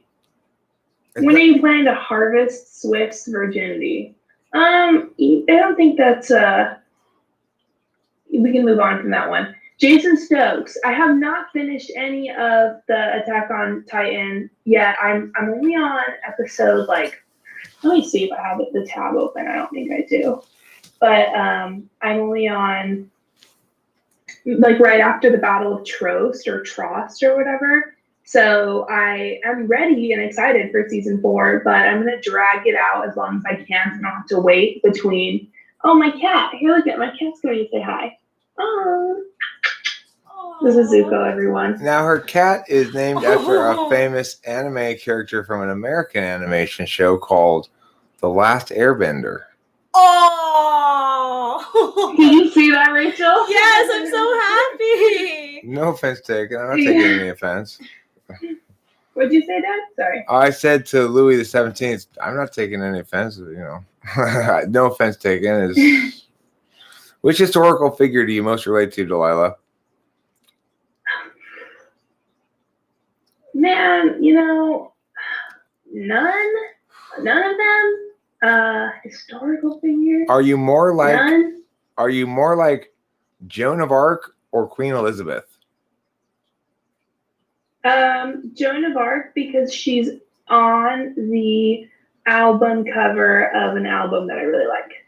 So that's why. See. That's my answer. I'm not a history buff. Do we have any more? I like these questions. Thank you. Delilah, do you believe in evolution? I don't want to get into it. That's not those. Let's stay away from those kind of questions. Hey, listen, Delilah, I don't want to argue at all. I just want to hear your answers. I love just listening to you. Okay, I know. Then someone ask me a different, better question, and I'll answer. Whose cat is cuter, Delilah's or Eric's? Mine for sure. I'm sorry, but it's mine definitely cuter than everyone. Mine definitely. My cat's the kitty pageant runner. No, mine. But that's just because mine is the best on the planet. Hey, so. Rachel just has a good point, Delilah. Our cats enter different kitty pageants because yours is male. So yours enters Mr. Kitty Universe, and mine enters Miss Kitty Universe. So it's fine. Right. That makes total sense, and that is fine. Then we're okay on that front. Are you tall like your dad? I am 5'7". I'm 5'6.5", 5'7", but I'm not. My dad's 6'5"-ish. So she looks taller than she is. Tall. She looks taller than she is. Yeah, I do. So I'm only about 5'6.5", but I'm constantly being asked if I'm 5'9". Winston's mom, great question. Do you know your sun, moon, and rising sign? Yes, Libra sun, Aquarius moon, and Aries rising. And I think my Aries rising comes out very strongly. Yes, strongly. That's so cool, Delilah, that you know that. I'm into that too. Was Eric a strict father? Was Eric a strict father? No. So Delilah, what time were you born? What'd you say, Rachel? Sorry. That's okay. What time were you born? 7 or 7:30. At night. At night. Not in the morning. I think it was 7:30. How good was Delilah at debate? Did she ever do competitive debate like Eric did? Yes, she competed for me briefly. She was good, but she didn't like to. She wasn't. She wasn't interested in the sitting around and talking about all the different possible arguments part of it. Right. But the thing is soon after I stopped doing debate, I really, really got into it and wished I had continued with it. And I think I had so much wasted potential in that subject. And I rarely say that about myself because normally if I don't excel at a subject, I'm just okay, well, it's not my thing. And I didn't, wonderfully excel at debate. And I realized after that I had so much more potential that I just kind of wasted on not wanting to do it. And the thing is, as a father coach, I feel like I had a lot of size because in middle school, she kept wanting to do speech events. I kept telling her to do debate. And when she finally did debate, she's like, "Oh, I see now." But of course, right, being an ENTP, ESTP means she used her TI to decide for herself everything. It's like my judgment is best. And right. And then when she got into high school and she actually did perform pretty well in a tournament, got a trophy or something. And then I'd say, "Okay, come to practice, Delilah." And then she'd just be like, "Nah, not this week. No, I don't want to go." And it just how it played out. Can I ask a question to Karma's Pimp? Of course. Karma's Pimp, what's your birthday? Are you a September Libra or an October Libra? Because I'm curious. Delilah, James wants to know if you know your Enneagram. Do you? I don't. No. I've talked with Rachel about it before. I think she's okay, well, let me ask you the questions, Delilah, okay? That's a good idea. So, sure. In regards to the issue of fear, when you're afraid of something, let's say you have a looming deadline you're supposed to meet and it's bugging you or whatever, okay. Are you going to deal with that fear by more clearly understanding the thing that you're afraid of, by sort of retreating to your nest and being safe in your behind your defenses, or by burying your head in the sand and continuing to play around and ignoring it? Option 3. Okay. Next one. If someone comes at you with anger, are you most likely to respond by, oh, the fuck you will, anger back? Or are you most likely to be like, whoa, don't worry, we can work this out, try to appease? Or are you most likely to be like, well, look, you're wrong, but if you want to keep up with it, I don't even want to deal with it and walk away?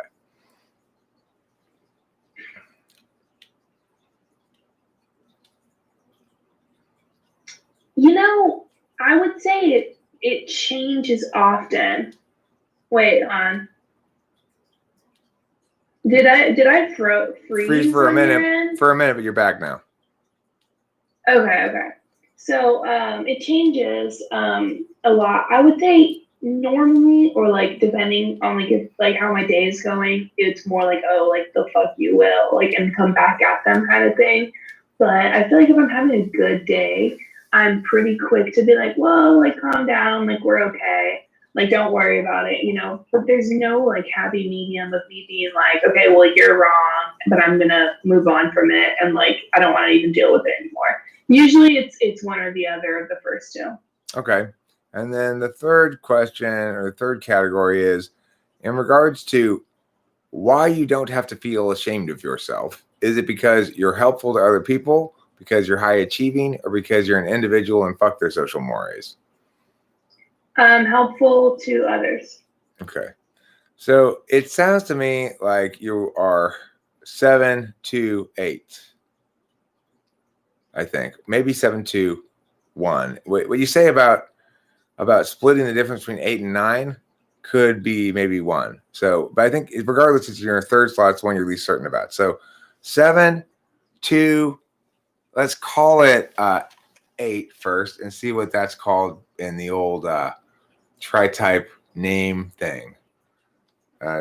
Tri-type 782 or 728. While you're answering that, I wanna answer Winston's mom's question. For it. I do have a dimple.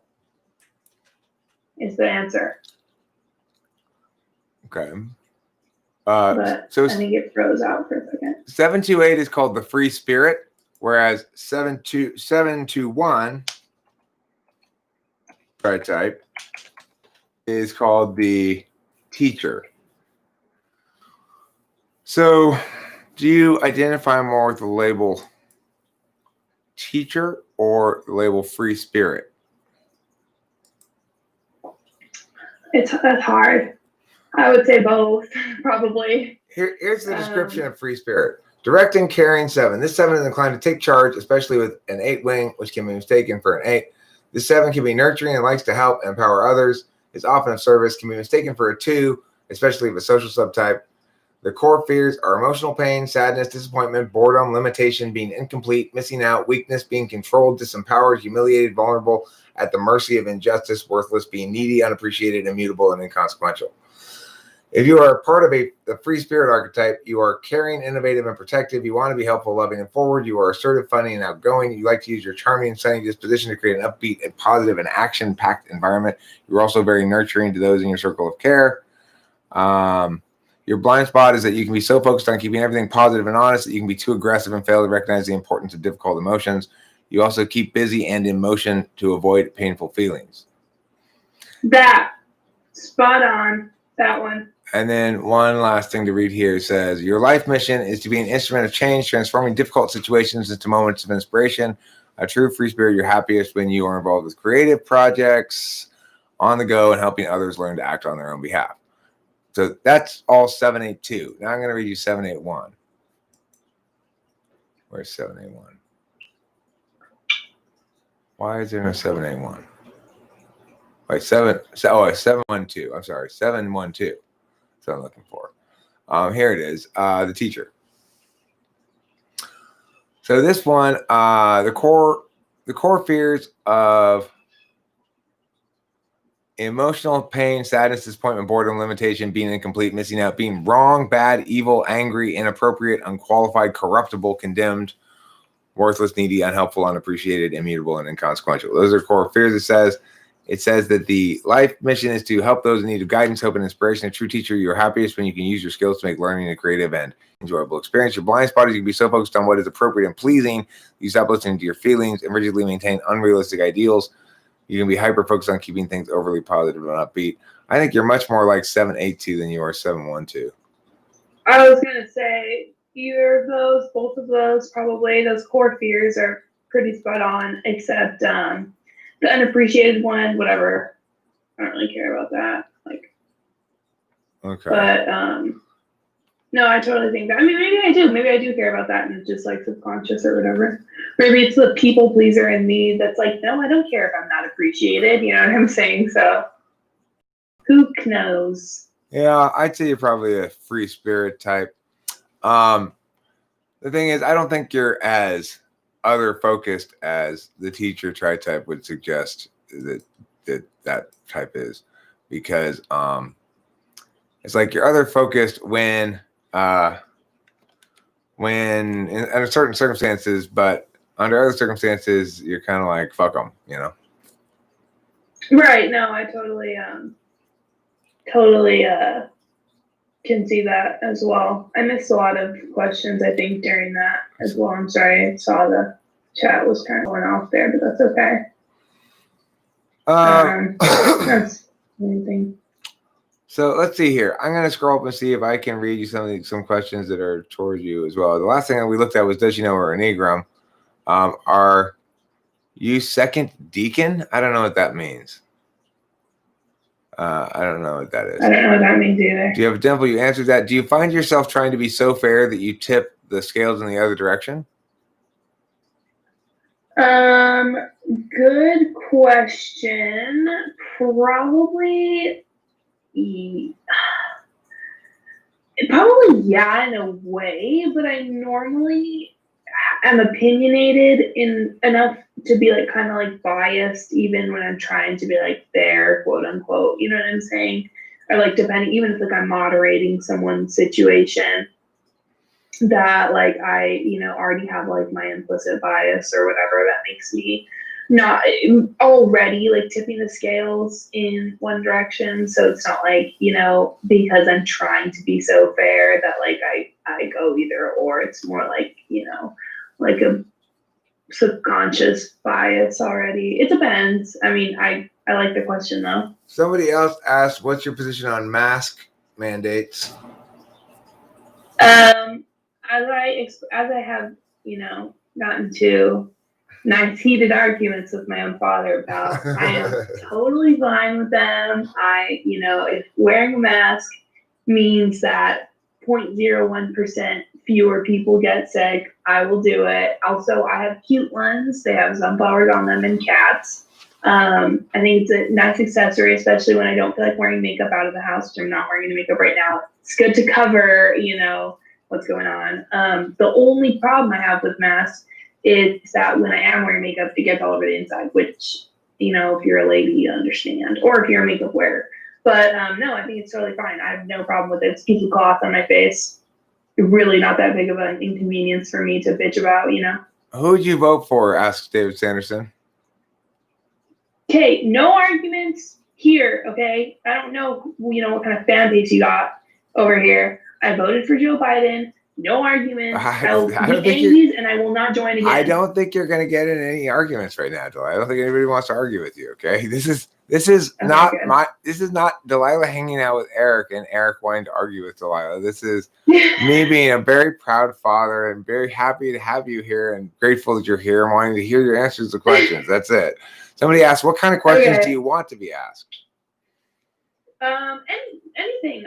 Whatever you want. I don't really want to be asked stuff about politics and stuff. That's fine if I say, who I voted for or whatever, but I don't really want to talk about, politics or anything. The guy said, do I get annoyed by them?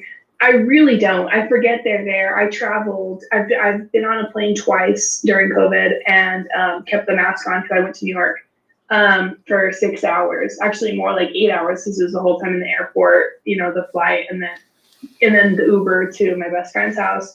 I forgot it was on multiple times. I would like fall asleep with it on the plane, wake up and like have to double check that it was still on my face because it, I just forgot it was there.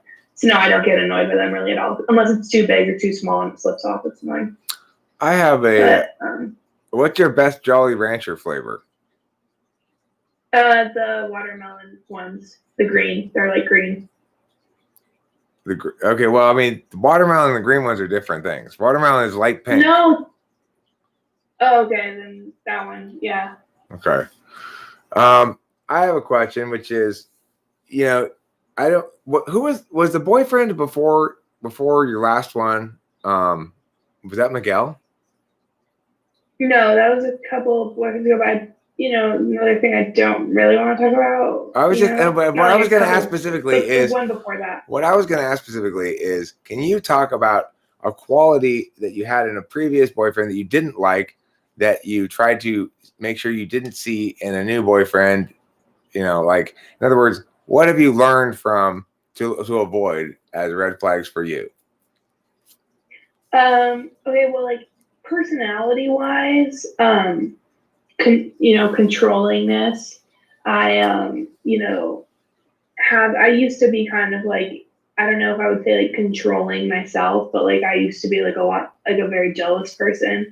And then being in a relationship with someone like that made me realize like how actually like toxic it is to be like so extremely jealous and controlling that like, you're like self-isolated or whatever. And so I try to avoid that as much as I can. But which is like another, like obviously like, people are going to be like jealous and like want to spend like a lot of time with you or whatever, and not want you to like spend time with like other people. Obviously, it's natural to like be selfish at that point. But that's why I'm single now, and I'm fine with. I'm hoping to at least be single for quite a long time from now, because I have to deal. I don't want anyone else like running my life anymore. If that makes sense. Do you like to play poker or card games that involve gambling? Yeah, I used to with my grandparents, and even my dad play 5-card poker a lot. I don't quite remember how to play anymore, but I enjoyed it. And then I played a lot of blackjack, and we would just like bet like, coins or whatever we had. But I have not been to Vegas since I turned 21, 22 now, but I haven't been to Vegas to like actually gamble, but I enjoy that kind of thing. Okay, so we do have a lot of NI-DOMs here in this chat and in this channel in general, INFJs, INTJs, who are types that are possibly going to be pursuing or looking for the partner ESTP. So what would your advice as an ESTP girl be if to somebody looking for an ESTP girl? How do you appeal to them?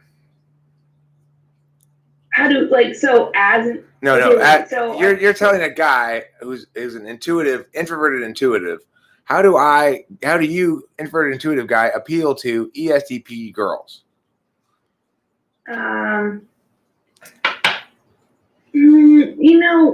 It's hard to say, because my my dad's love languages are probably like words of affirmation. So I don't know if that's like a specific ESTP thing, or if that's just like a me thing. But can I just pause? Delilah, can I pause you? That makes me so happy that TI qualifying. Now, given the fact that my dad's love language is meow and mine is meow, it's not necessarily responsible to draw the conclusion that this correlates with ESTP, but meow, meow, meow, meow, meow. That makes me so happy. Yeah. That's such careful talking. It's such good thinking, You're not just randomly throwing shit out there, like qualifying the fuck out of it first. I like that. Right. Well, yeah. So yeah, the whole words of affirmation thing, like I was saying, and I, gave the disclaimer beforehand. I, appreciate, I guess, like, honestly, it's different, like, every time. I think my like interest in men varies. I don't really have like a set like rules, like standards for like, oh, I'm gonna date this guy because he does this thing, or I'm gonna like, these qualities. Like obviously like the qualities like I look for are like basic human decency. I value humor a lot, but I think like most people do. I value intelligence a lot. Again, another thing that I think most people do also. I probably like look for someone who like, I think like the one like honestly condition that like I have to like date someone is that like they have a car. Like I have dated people who don't like drive or have a car before, and like that is like not fun at all. Which like I think that has also nothing to do with my personality type. Like I don't think that's something that like is like, yeah, if you're an ESTP, if you're looking for an ESTP girl, you gotta have a car. You know, that's the only condition they'll have. But no, I totally think that it's like kindness. I value kindness a lot too. You know, kindness to like people, like when no one's like watching. You know, like I think like you learn a lot about someone, like if like they think no one's watching and like they like talk to a person a certain way. You know what I mean? So I don't know. Delilah, are you It's more hard to likely? say. It changes. Delilah, are you more likely to respond well to "Hey girl" or "Sup"?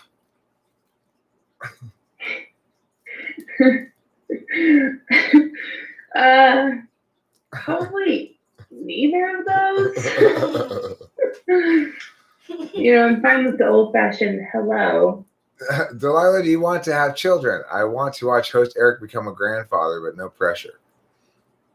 I do want to have children eventually. I, you know, kind of changed my mind about that. You know, I used to be so like, yes, I'm having 4 or 5 kids, and then, you know, yes, like I'm having them, you know, when I'm like 25 or whatever. Now that I'm like approaching 25, I'm like, yeah, I'm probably, you know, if I do have kids, not gonna want to get pregnant until I'm like 29 or 30, and then in that case, I probably will only have a couple.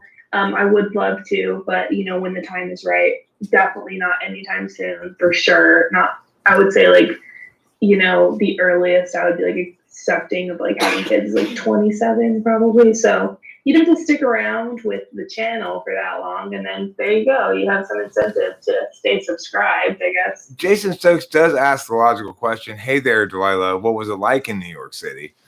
And from what I can tell, she had a great time. I did. Oh, good. Yeah, I do, you know, get that a lot. It's not necessarily the most original, I guess, question that I've gotten. But in this yeah, case, I mean, though, Delilah, since you just got back from New York City, it gets a validation because it's so relevant to the moment, you know.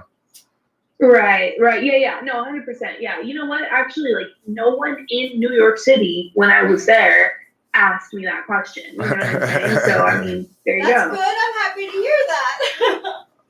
Yeah. Do you dislike the song, or No. I want to point out the song didn't exist when we named you Delilah, so it came out after. Yes. Yeah. Oh, I do want to point out, you guys went off with my name. I could not be happier with the name Delilah. Like I always think about like how I feel bad for my children because no name is as good as Delilah, at least that I found. I'm so happy you're happy with it. That's great. Do you like any boy bands? Asked Grass Eater. I mean, not necessarily boy bands, but like bands that are composed of male members, I guess. Is Brockhampton a boy band? Oh yeah, Brockhampton. Yeah, you're right. I mean, they're technically, I guess you could say that they're a boy band. They're like a rap group of like a lot of people, most like all guys. I mean, they refer to themselves as a boy band. I wouldn't really qualify them as such. Emailed Anthrax is curious as to whether you'd consider a quick fling with an INFJ. I would probably consider a quick fling with whomever piqued my interest, regardless of personality type, I guess. So that's my girl. Does Delilah like the Dave Matthews Band, and does she think Bill Walton is cool? I'm not familiar. I've only heard of the Dave Matthews Band. I'm not, familiar with Bill Walton, I think is what you said. So I can't answer the question. I'm sorry. Okay, so just for your reference, Delilah, Dave Matthews Band is a terrible band, and Bill Walton is the world's worst basketball announcer. Those are both people that I complain about a lot on the channel and say they're terrible. Yeah. Right. Octavia Silva, this is Delilah, yes. And Octavia Silva is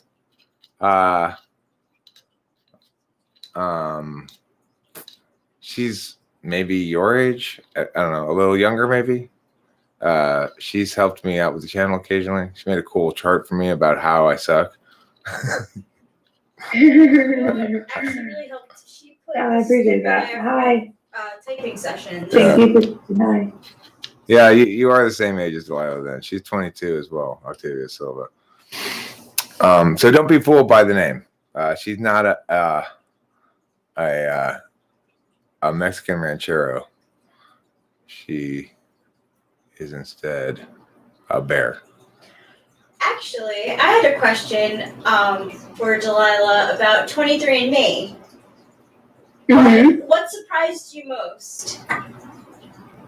Oh, I guess this didn't surprise me, but I thought it was really cool, I guess.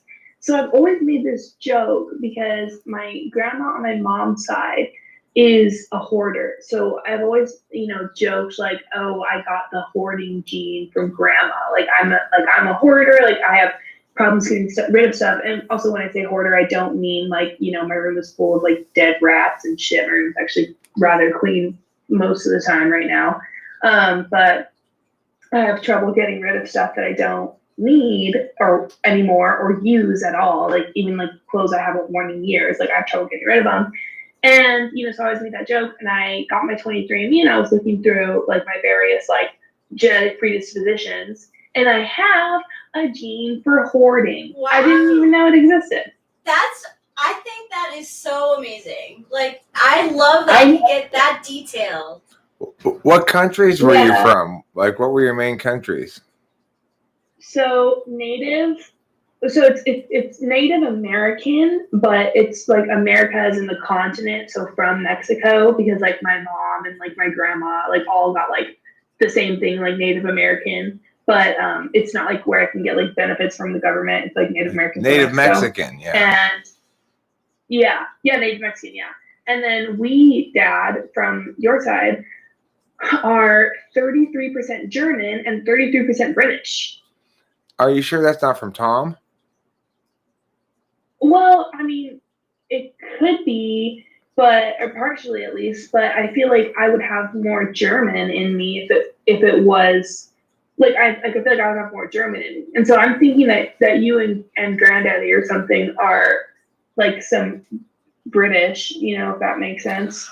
It's possible, but I suspect that you're not factoring Tom's genes because he's West Virginia, like white as the freshly fallen snow, and that part of the country, probably English descent. Tom, what's his name? McCready. McCready is, but that's not his actual name though, right? He was adopted or something. Yeah, he was adopted, but no, he's still Irish. I think it might be his last name. So he was like only adopted by like a family member. So I think it might be his last name, but I'm not 100% sure. But I know that he is Irish because it says 33% British and Irish. So not just 33% British. So I'm assuming at least the Irish part is from him. If that makes sense. Hi, Zandy. Thanks. Couple important questions. Delilah, can you do the dancing party dance? No, not. You have to practice it some. She'd have to refresh your memory. Other question: how well did Delilah and Rachel get along? Wonderfully well. I love Rachel. I love Delilah very much. And so I'm nodding my head. So much better than Rachel. I mean, not Rachel. Then Delilah got along with my previous partner. Okay, Zandy, I'm guessing you did that by accident. Unless you were genuinely offended by James's ha ha ha. Zandy is a moderator, and the problem with the moderation on YouTube is it's very easy to accidentally like ban people for life. So, like Rachel frequently, like while listening to something in bed, will time people out or ban people, and then I'll go, "Don't worry, that was an accident. She didn't mean to do that." Yeah. And that's what happened. What did James say that got deleted? I'm curious. Ha ha ha. Oh. That was it. Just ha ha ha. Yeah, See, I can see it, so I'm able to if a moderator times somebody out, I can look at what they timed them out for. So I knew it was an accident when I saw it was just ha ha ha. Thank you, Zandy, for saying I'm so lovely. I appreciate that. Yeah, Zandy's a regular and celebrated member of this community. She's been here for quite a while. Rachel and I visited Zandy in Sacramento, California. Oh, cool. How fun. Yeah, it was. It was very fun. Yeah, it was nice. And as has always been the case with talking with famous people, everywhere I go, people get divorced. It's like, as soon as I show up, their relationship is over. As soon as they show up around here in the chat, their marriage is doomed. It just seems if it makes you feel any better, everywhere I go, my family all gets divorced. So maybe we both have that thing that we have along with the gets people divorced. Am I in California? Yes, I am in the greater Los Angeles area. Is Delilah at college right now? Yes, she is. She's going to Harvard, as we discussed before. She's concurrently matriculating at Harvard, Yale, and Brown, all three at the same time. Yeah, I'm actually already in the graduate program too. Yeah, in all three of them. She's got her MDs from all three universities already. Mm-hmm. Now she's going for her legal degrees and I believe her license to commit nuclear science. Yeah, license to commit nuclear science. Yeah. Do you have to commit nuclear science at all times? Or? Yes, you do. It's the only way to do nuclear science is commit it. You can't do anything but commit it. Got it. Okay. So let's see here. Carmen Smith says, "Wait, so they're all single? Way to go, Delilah. Who's all single?" I meant, my parents. My parents have this affinity for getting married, divorcing, getting married to other people, and then divorcing those people. But no, my dad is not single. Obviously, my mom is though. But here's the thing, Delilah. When your mom and I split up when you were very little, I'm sure that was kind of traumatic or whatever. And then I brought in Candace. She stuck around for the whole time though, so that was no. I was so at that point, I would say it went from I guess kind of traumatic. I guess was the divorce. I don't really think so, the first one. But then when my mom and her second husband got a divorce, I was like, whoa, that's kind of weird. And then by the time you and Candace got a divorce, I was like, yeah, whatever. I was already 17, I think, right, or about to turn 17. And then when I say, here, Delilah, look, this is my new woman, Kimberly. Isn't she wonderful? And you're like, this is not a good idea. You guys are not good for each other. You told me that pretty much right away. I didn't want to hear it. Swift Eagle, my brother-in-law, right. I will link you some information when host Eric uploads this video. I've given up on trying to email you. Sheesh. Yes, Swift Eagle. She has given up on trying to email you. Sheesh. Okay. My dad's name is the same as yours, Sanderson. His name's Sanderson Strauss.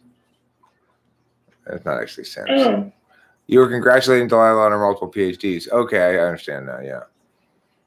Thank you. Yeah, I also wasn't offended if you thought that I was the reason for my parents' divorces. I don't think that about myself, luckily. So.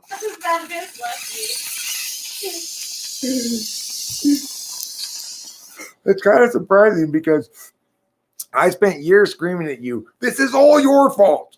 If you hadn't been born, I'd still be in love with your mother. Yeah, I got my daily, after my father taught me unconditional love, intelligence, and happiness, he would scream, you're the reason for all of my divorces. Right, yeah, exactly. I like to throw you a curveball occasionally, that's why. Good question, Winston's mom. If a man is courting Delilah, would she rather he arrive with flowers or chocolate? Probably flowers. I have gotten a couple of anonymous, like edible arrangements. That was so fun. I love, send me anonymous flowers or edible arrangements. It's like no strings attached, and it's just like a win-win for me, Wow. So. Did you catch a cold after you ate it? No, it's that pun. No, I just think that I just think edible arrangements they seem to invite, like, it seems a good way to catch a cold, Like unsanitary or something? Well, sure, you got these people handling all this fruit and making it into a little statue of some kind, and then it sits in the back of the van, it goes around and gets put, like, let's say it's not getting delivered just to you, but it's like to the office, and then other people's hands are on it. It just seems like a good way to catch a cold, Well, I actually had the flu already before I got the edible arrangement. Also, at one point, I don't like this whole your camera on me because like it inverts me and makes me look weird. If I come on here again, which I enjoyed actually more than I expected to, but you should set it up so that I'll use the software. It's just my camera. No, yeah, I will. But the thing is, if I had known you were coming, I would have used the software. If I use the OBS software, then I can do whatever I want with what shows up on the stream. The thing is, because I'm using the webcam streaming, I have limited options. That's the only way to show you at all was to point the camera at the TV. No, that's fine. But wait, you can point it back at me because I want to answer this question.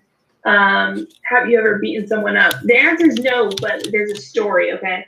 First of all, let me move this. Hold on. Swift Eagle. Okay, no problem. Okay, moving this over where? And then meagity mea. Well, meagity yeah. Oops.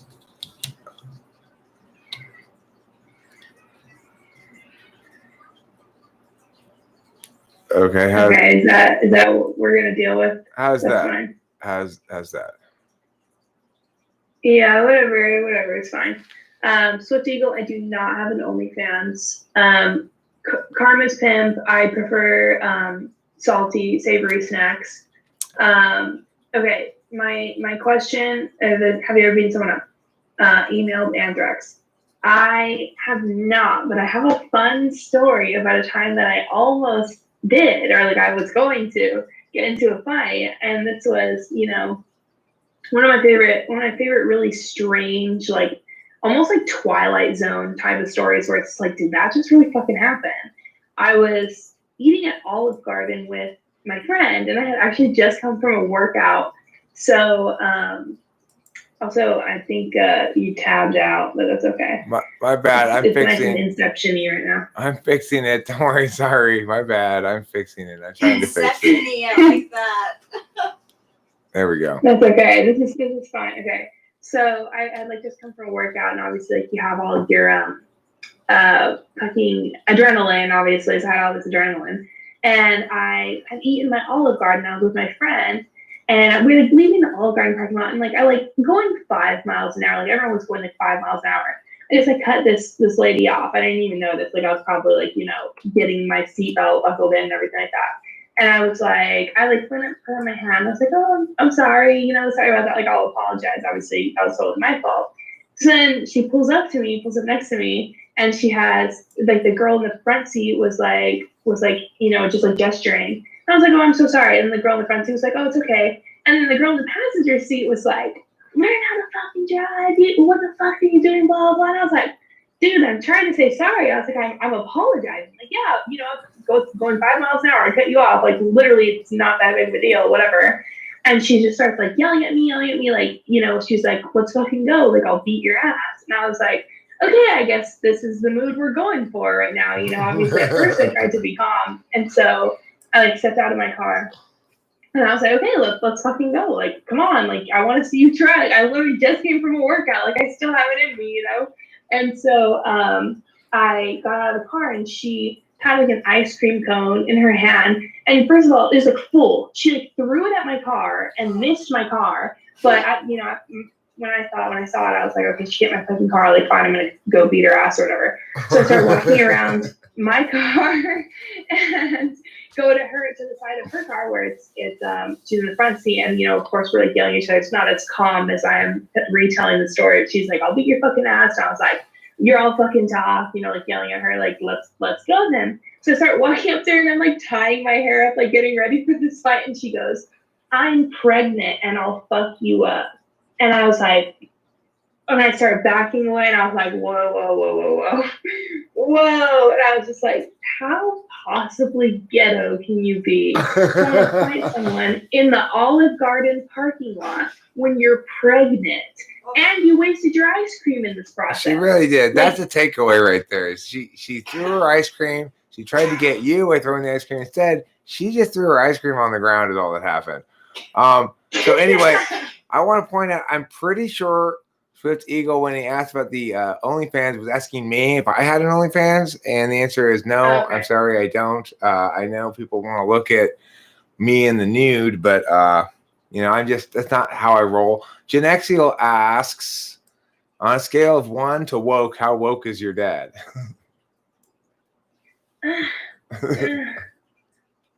5. The thing is like he's simultaneously so woke and then so like politically incorrect at the exact same time that like it just kind of balances out at like a 5 or a 4. I'm post woke. Very. Yeah, he's extremely woke in some aspects where you're like, he'll say something so like astonishing to me, and I'm like, wow, like you really care, and then he'll say something like, I'm transracial. And then it just like cuts off at the end there, and there's no more wokeness, Delilah, I'm beginning to question your own wokeness. You're not really showing me a lot of respect for my transracial identity. I'm not sure why. Okay, I'm not dealing with that right now. Okay. I do have a TikTok with 1 million views, but I would recommend, it's actually 1.3 million views, but I recommend not watching it because I'm not wearing any makeup, and I look and I'm like, my hair is all tied up. I look like a mess in that video, so I don't like showing it to people. But I have other videos on there that I look nice in, and they don't get very much attention, so it's kind of fake of TikTok's algorithm. Delilah, are you a crazy driver or a chill driver?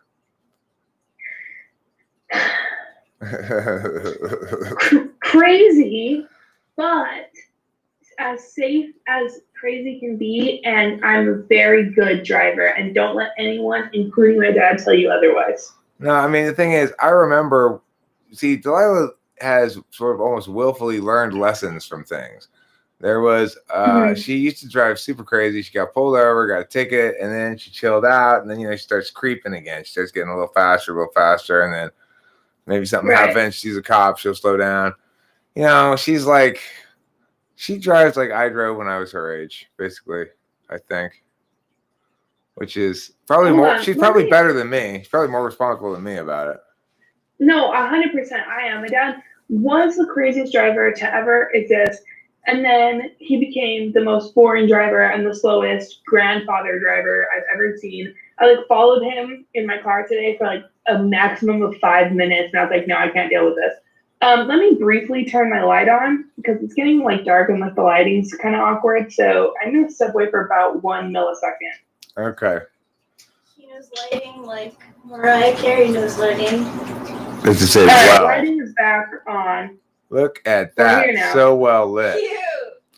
I do drive very Much chill. better, In fact, in Los Angeles nowadays, I actually feel like I'm constantly being pressured by the flow of traffic to go faster than I want to go on the freeway. It's really fast. Oh, yeah. On the freeway, Right. I totally agree. I'm glad you drive less crazy now because, my dad was the kind of driver to honk at a red light if it was taking too long. So now we've moved past that. Oh, red lights need to incur the natural consequences of them making me wait. No, I agree to an extent. Yeah, that one light at Huntington takes forever. Oh yeah, it's a nightmare. Oh, Curious Kyra asks, Delilah, what do you have passion for? I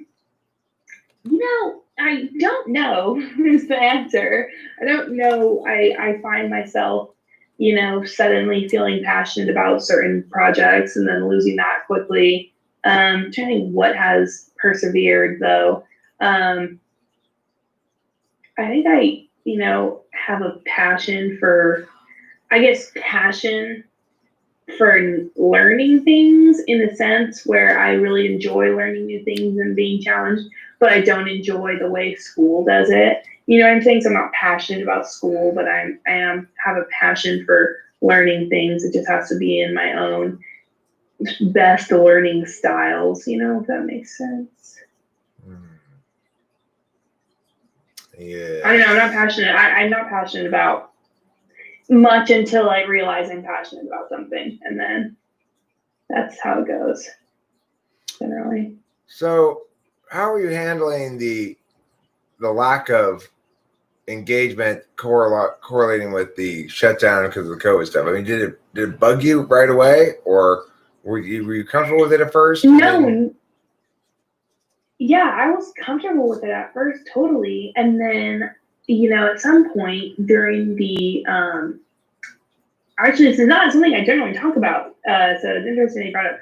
So at some point during the summer, I realized I'd fallen into this like depressive episode where I just slept all day and didn't do anything. And that was so unlike me. Like literally just like sleeping all day, like feeling so unmotivated, like not even like, and someone in the chat said that I was passionate about my hair. I am very, very passionate about my hair. This is not a good hair day for me. So, I do wish I had, a better hair day to present to you guys.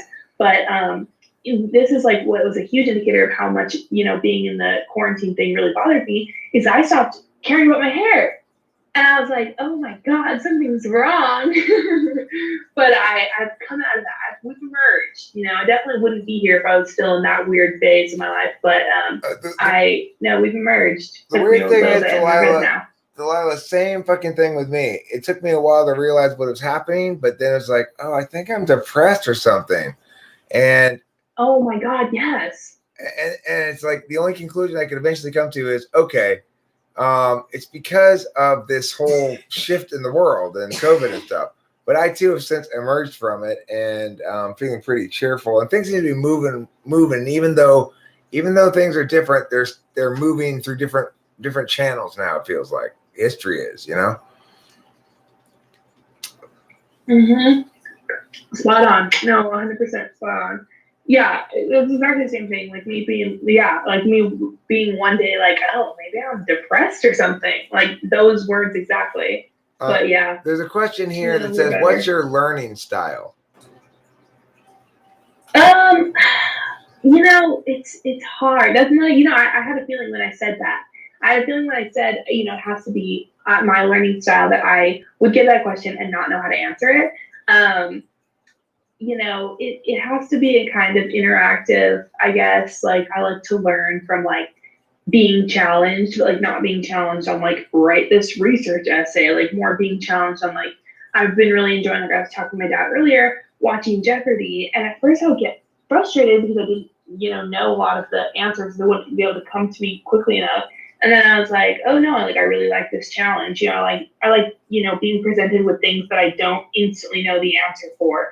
But it I don't know. I feel like when I actually sit down and attend class, which is rare, I really enjoy the way I'm learning statistics right now because I'm taking my third statistics class. I just took a bunch of stats classes for being a psychology major, and my professor is a great teacher, and so she's very I don't want to say hands-on, but she's very gives you the tools. Excuse me, and you have to kind of work through the challenges yourself. MC McPhee, please come in here for a second.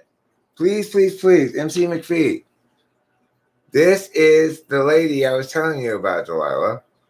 MC McPhee. Okay. Please come in here, please. Please come into the room. You won't be seeing on TV. Don't worry. Your face won't be on camera at all. I mean, Oh, actually, you will at the moment. But that's fine though. You'll be on camera, but it's fine. Trust me, you'll be fine. Come in here. I want to see. I want to see you guys. I want everyone to see what I'm talking about. Me too. All right, let in. Wait, no, come back. Where'd you go? You went away. Come back. I will let you in. Let in.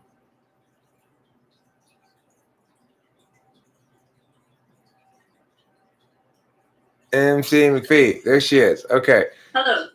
MC McPhee. There she is. Okay. Hello. Hi. So what I'd like to do is ask each of you the same question that Winston's mom asked, and hear what each of your guys' answers sounds like compared to each other. Okay. The question that Winston's mom asked is, what would be the perfect date? All right. So if you guys, Aaron, you want to answer it first, and then Delilah, you answer it, and we'll see what these answers sound like, similar to each other or different. Okay. I don't know, maybe like a theme park fun fair type thing, or like a cool activity that's not too standard, like coffee or something. Bowling? Don't know. Fun activity. Are you Scottish? Yes. Oh my gosh, you are my new best friend, Aaron. Do you live internationally? So I live in Dundee in Scotland currently. Yeah. So Wow. that's an interesting thing. I don't even. Let's Do you just look online for study a psychology? second. I do study psychology. Me Yeah. too. Oh wow, yeah, so interesting. When my dad told me about you, saying that we have a similar personality type and that we're very similar. He said you're my doppelganger personality wise. And then he's like, yeah, she looks kind of like you.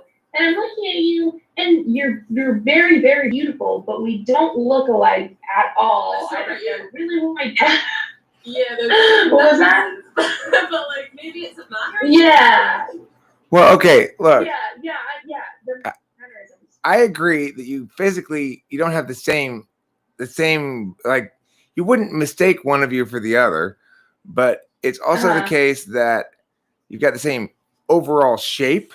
Like you've got an ESTP kind of meow about you. I don't know. Let's see what people in the chat say about that. No,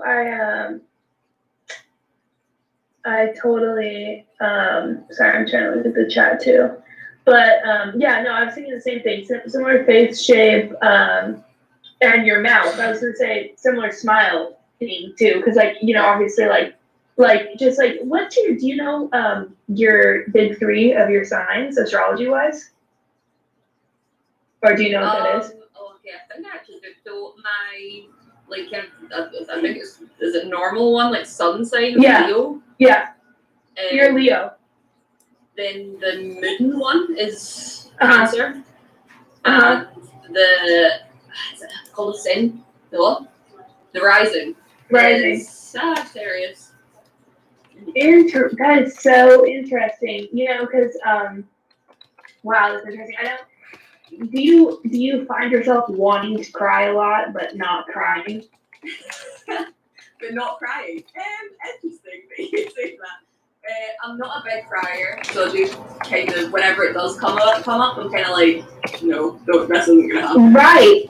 Wow. Yeah. That's your Cancer moon. That's your Cancer moon wanting to cry every once in a while, and that's your Leo sun suppressing it. So, but your hair is just my actual goal dream hair. I think my hair is rather curly when I have a good hair day, but it's not ringlet type, and I'm quite jealous of your hair. So this works like more, and it's awful. Right now it's like a weird mid-length where I kind of look like Otto from The Simpsons.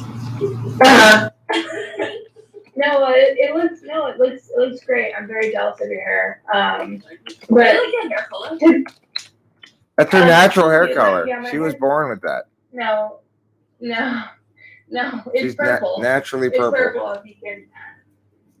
But yeah, the lighting is like that, and I have to re-dye it soon, anyways.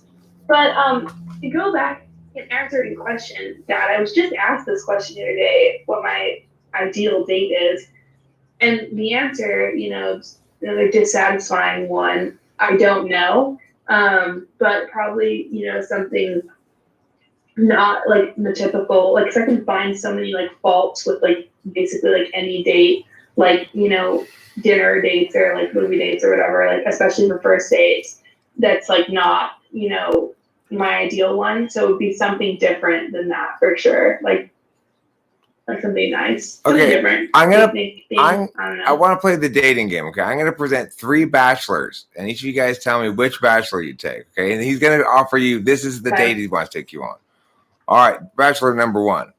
All right, so first we're going to show you my car, and we're going to look at how, I show you some of the aftermods I put onto it and stuff like that.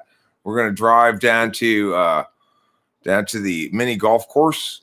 I'm going to sort of like just haul ass so you can get a sense of just how I can air out my vehicle, We go play mini golf.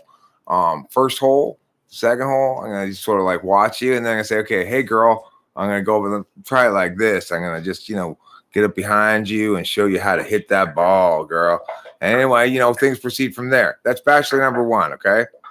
Bachelor number 2 says, I would like to take you to a conference where we talk about astronomy stuff.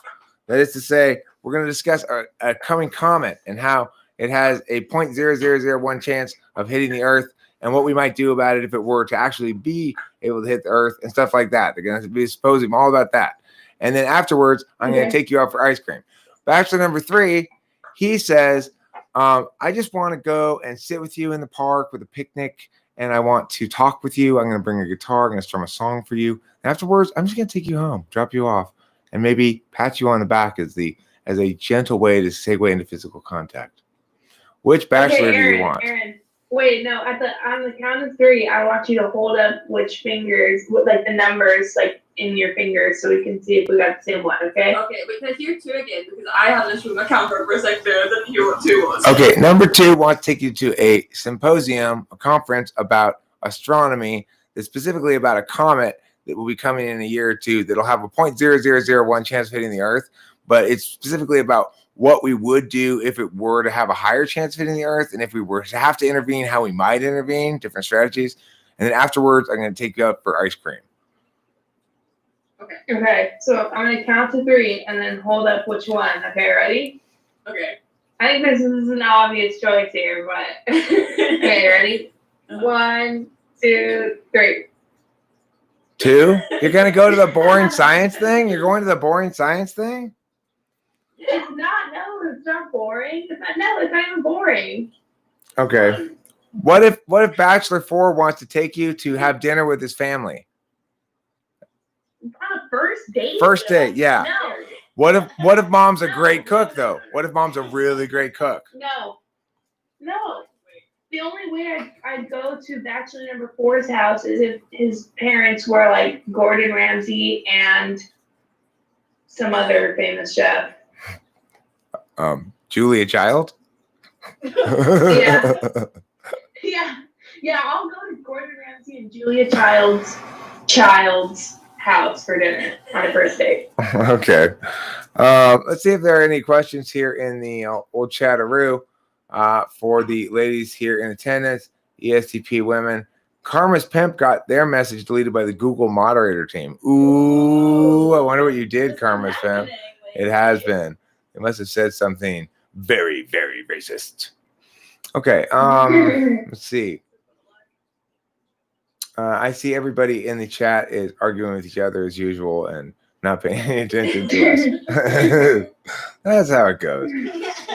Sounds like a waste of thought, says John S. John S., we've got a question for you. What would comprise things that are not a waste of thought? And I will ask Delilah and Aaron the same question. What comprises thoughts that are not waste of time but are good uses of thought versus thoughts that are waste of time and bad uses of thought? No thing. It would have to take me a long time to think about something that would be a waste of thought, honestly. Okay, so Aaron, what would be if you spent 45 minutes thinking about something and afterwards you're like, God damn, that was the best 45-minute decision to think about something I ever had, what would you have been thinking about? Oh, God, I don't know. STJ probably space. I don't think it means space. I don't know, probably just something very interesting that I didn't even realize that 45 minutes went by. Probably not something really practical, to be fair. Right. That was because the first thing that came to my mind when my dad said that is like, what have I spent more than 45 minutes straight thinking about? And it's generally stuff like riddles that like have no application to my life, you know, whatever BS I've seen, you know, recently about some, you know, the 12 men on an island. I don't know if you were here for that riddle, Aaron, but and like something that like doesn't matter at all, you know, to my life would, but. I see. Do you play video games, Aaron? Oh, I'm really bad at them. I enjoy them. I'm awful at them. Do you spend much time playing them? Not really, no. Delilah, do you still spend any time playing video games? I have not recently, but I would consider myself someone who spends a lot of time playing video games in general. The only reason I haven't is because I don't have my setup set up right now. Do you feel as though it's a good use of your time when you do play video games? No, I guess. I mean, yeah, I think so. I mean, anything that brings me, you know, more happiness than it does, you know, frustratedness, I would say is a good use of my time, you know. What about you, Aaron? The most things I'll probably do is like, so I'm not really a big video game player, so that's not really something. I'll just spend most times just kind of, I'll read a bit if I've got a long period of time to do nothing, or generally just do something that's I'll start off by maybe doing something like tidying, and it'll be fine, and then I'll find something to distract myself, and then I end a tangent for maybe another half an hour. And there goes the tidying. And that's why everything's still messy. That's why it's still messy around there, Aaron, because you get distracted while you're tidying, okay? Yeah. So Yeah, I'm in the same way. do you think a night at the pub is a good use of time or a waste of time? It's dependent. I'm not really someone that goes to the pub often. I mean, it's COVID currently, so no one's allowed to. But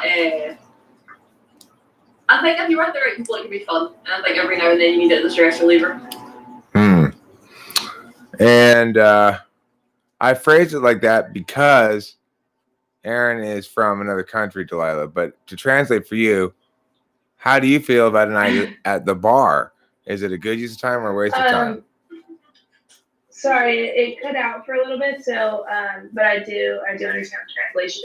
Luckily, I enjoy, you know, socializing, so I would say that's another thing that brings me generally more enjoyment than it does, you know, upsetness. So I would say, yeah, it's a good use of my time. I have a lot of fun when I go out usually, you know, probably, obviously not anytime recently, like Aaron said, but yeah. And you like traveling a lot to New York the last couple of times. Do you like to travel, Aaron? Yeah. I'm actually really upset about COVID recently because I don't know. It's quite annoying. I probably travel more than someone of my age typically. Not like you're flexing, but have you been to the States? I've only been to Florida. The greatest. Yeah. That's the wrong coast, Aaron. That is the wrong coast. Why Florida?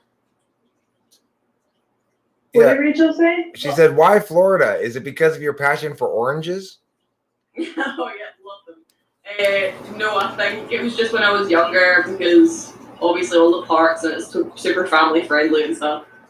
So like Disney and Universal? Yeah. Okay. That makes total sense. What since mom says, can we ask the Scottish lady about Scottish hair products? In other words, do you have different hair products that you use there than, say, Delilah uses in her hair? Do you have, haggis butter that you rub in your hair every morning?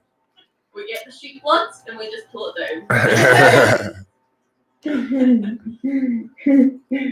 Like, is your shampoo Aaron, made by L'Oreal or something, like a regular brand name, or do you have a weird Scottish brand that you use? I mean, I think you can get a weird British and Scottish brand, but typically, yeah, we've got most of the things that you guys have. Like probably less, but still. What shampoo and conditioner brands do you use for your hair? Like a Cantu shampoo. That's so funny. I use Cantu as well. Yeah. Is it I knew you would know. I knew you'd know the curly girl rules. So yeah. Have you ever been to Ireland? Once when I was a lot younger. I can't really remember it too much, but I think most people. So I'm from the west coast of Scotland, and most people from the west coast of Scotland have some kind of ancestry of Irish. It's just the same. Right. So Right. it's nice. It's kind of similar to Scotland, I'd say. Would you agree with that? Oh, would you say it's like? Okay, so apparently I'm the only one to be Ireland. I think it's kind of similar. Okay. Because I went to Ireland when I was like 12 or 13, I think, and that's Dublin. Oh, nice. Yeah, and so I went with my family, and I loved it. I mean, I love Europe. I would live in London if I could, which I know is, a whole other part. But like, if I had a study abroad program that took me to London, I would go in a heartbeat. Oh yeah, that's understandable. Would you? London's really nice, I think. Sorry. Would you call Scotland picturesque? If you were to go take pictures there, would you go like, "Oh my gosh, it's so green and lush and lovely"? Yeah, probably, especially if you go up north. The cities, Edinburgh's very pretty and old. Glasgow's very industrial and as Lauren is saying, great continuously. But as you go up north, you've got all of just the greenery for miles and coastline for miles and islands and everything. For miles, I see. Yeah.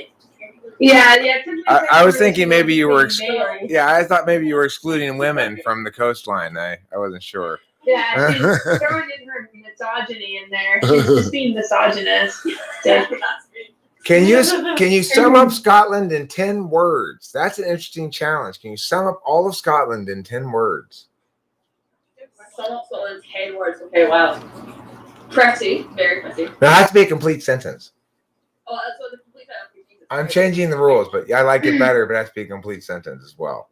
Okay, I need to consult my fellow Scots, but 10 words. Okay, Scotland is. It's a good way to start it.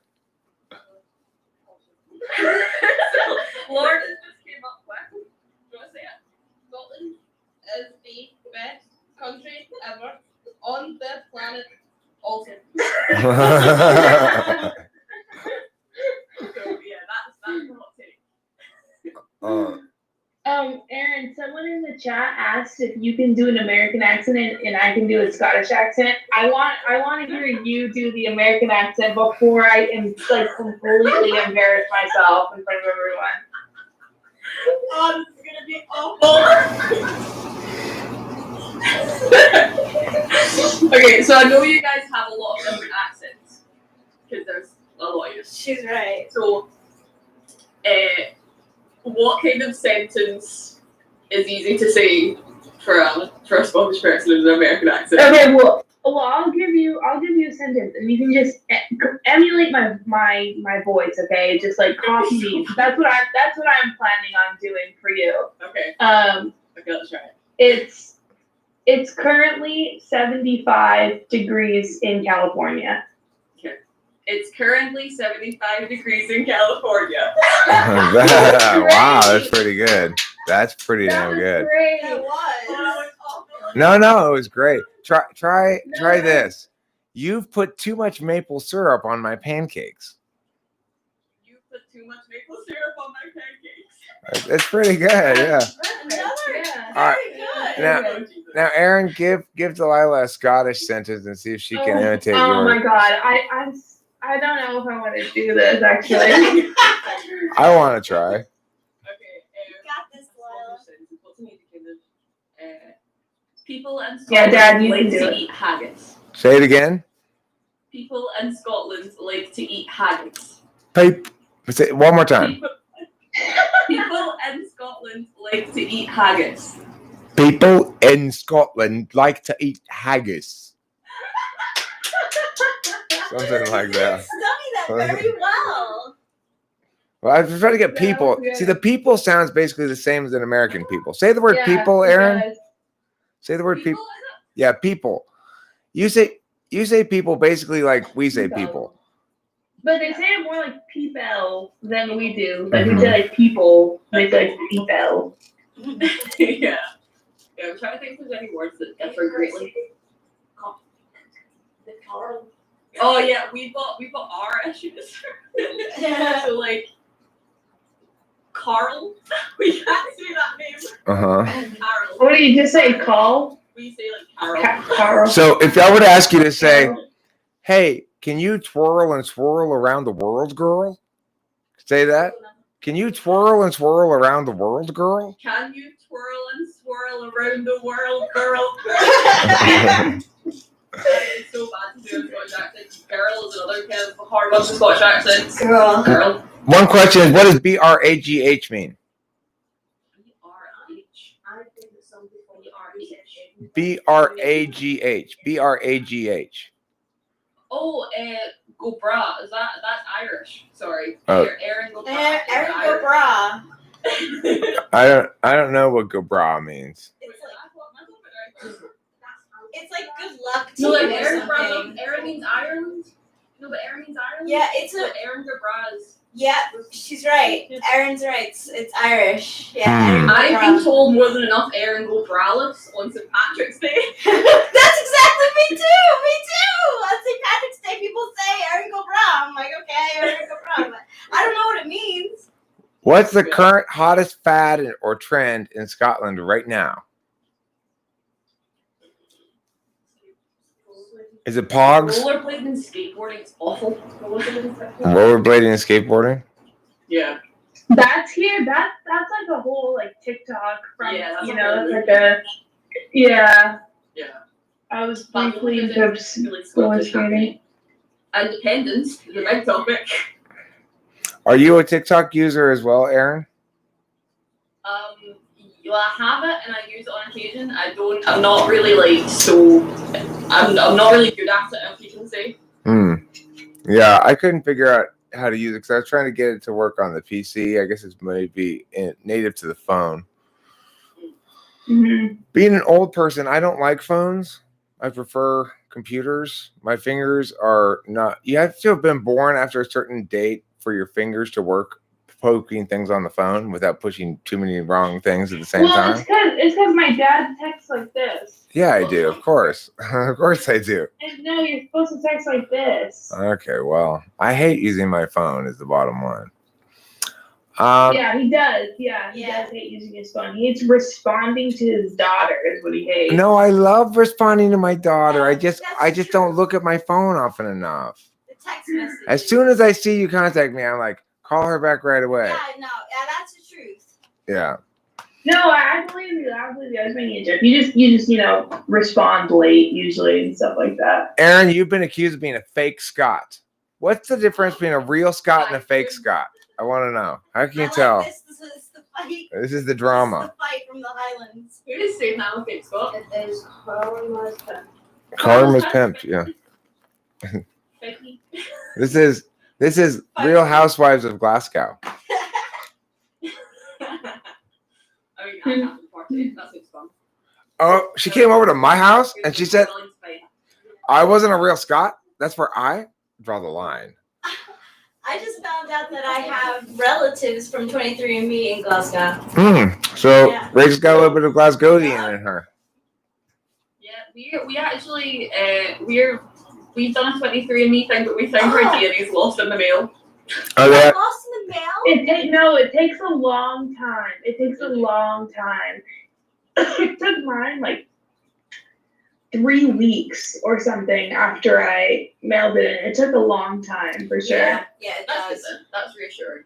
Yeah, they have to take with very precise tweezers. They have to look at each gene individually, and they usually have a person double check if it's not clear because what's on there is written. It says he's like Scotland, Ireland, Africa, or whatever. But you gotta pile them all up into piles and then kind of weigh them against each other, and that's how you find out what race you are. So when I sent in my 23andMe, because I'm transracial, literally my genes kept changing what they said on them as they were trying to measure them, which made it very difficult for them to determine my race, obviously. See, this is what I'm saying, Eric. What? Just because you don't know what it's like. You don't know how hard it is being disenfranchised like me. Oh my god. Okay, new subject then. Delilah, what are those circular things? Oh, I'm so glad you asked, Rachel. Oh, thank you for asking. I got from Amazon a pack of like 100 butterfly clips and like 50 flower hair clips. I put my hair with pigtails every day, and I put the butterfly and flower clips on it. And I was like, how am I gonna store these? And I had these circles, like literally just like this. Yeah. And from Amazon, like just like for like a project, one of my many projects that I was interested in and then never completed. It was when I know so, it was when you were going to try to make onion rings without the onion. No, yeah, but then I was just gonna like fight around the metal, hope I didn't get like lead poisoning or whatever this was made out of. And then so I have this like wall tape that like holds up stuff, like holds up like a good couple pounds. And I just taped the circles and I put all the butterfly and hair clips on them, and then every day I just pick off the pair that I want and put them in my hair, because I do little pigtails every single day like this. I love that. That's really cute. It's very efficient too. Yeah. What happens when you run out? You It's get very new clips. It's very efficient too. Do you put them back at the end of the day, or do you just throw them away and work your way down to? No, don't throw them away. Here, let me show you. These are like my favorite ones. If like, hopefully the camera can pick it up. Hold on.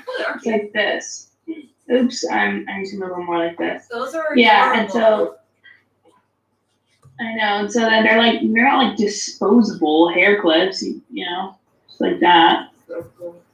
And I just put them on my pigtails and. Gotcha. All right, you guys, I'm gonna wrap up this video. We've been streaming now for almost 3 hours, and I greatly appreciate Delilah being here and MC McPhee showing up as well at my behest. Thank you so much for agreeing to that. It's been a pleasure, but I'm ready to transition into a woman now, and that means I got to go through some pre-op stuff, then I got to do some post-op stuff, and I'll see you later this evening. You're going to see me, Erica Strauss, a brand new woman. It's going to be spectacular.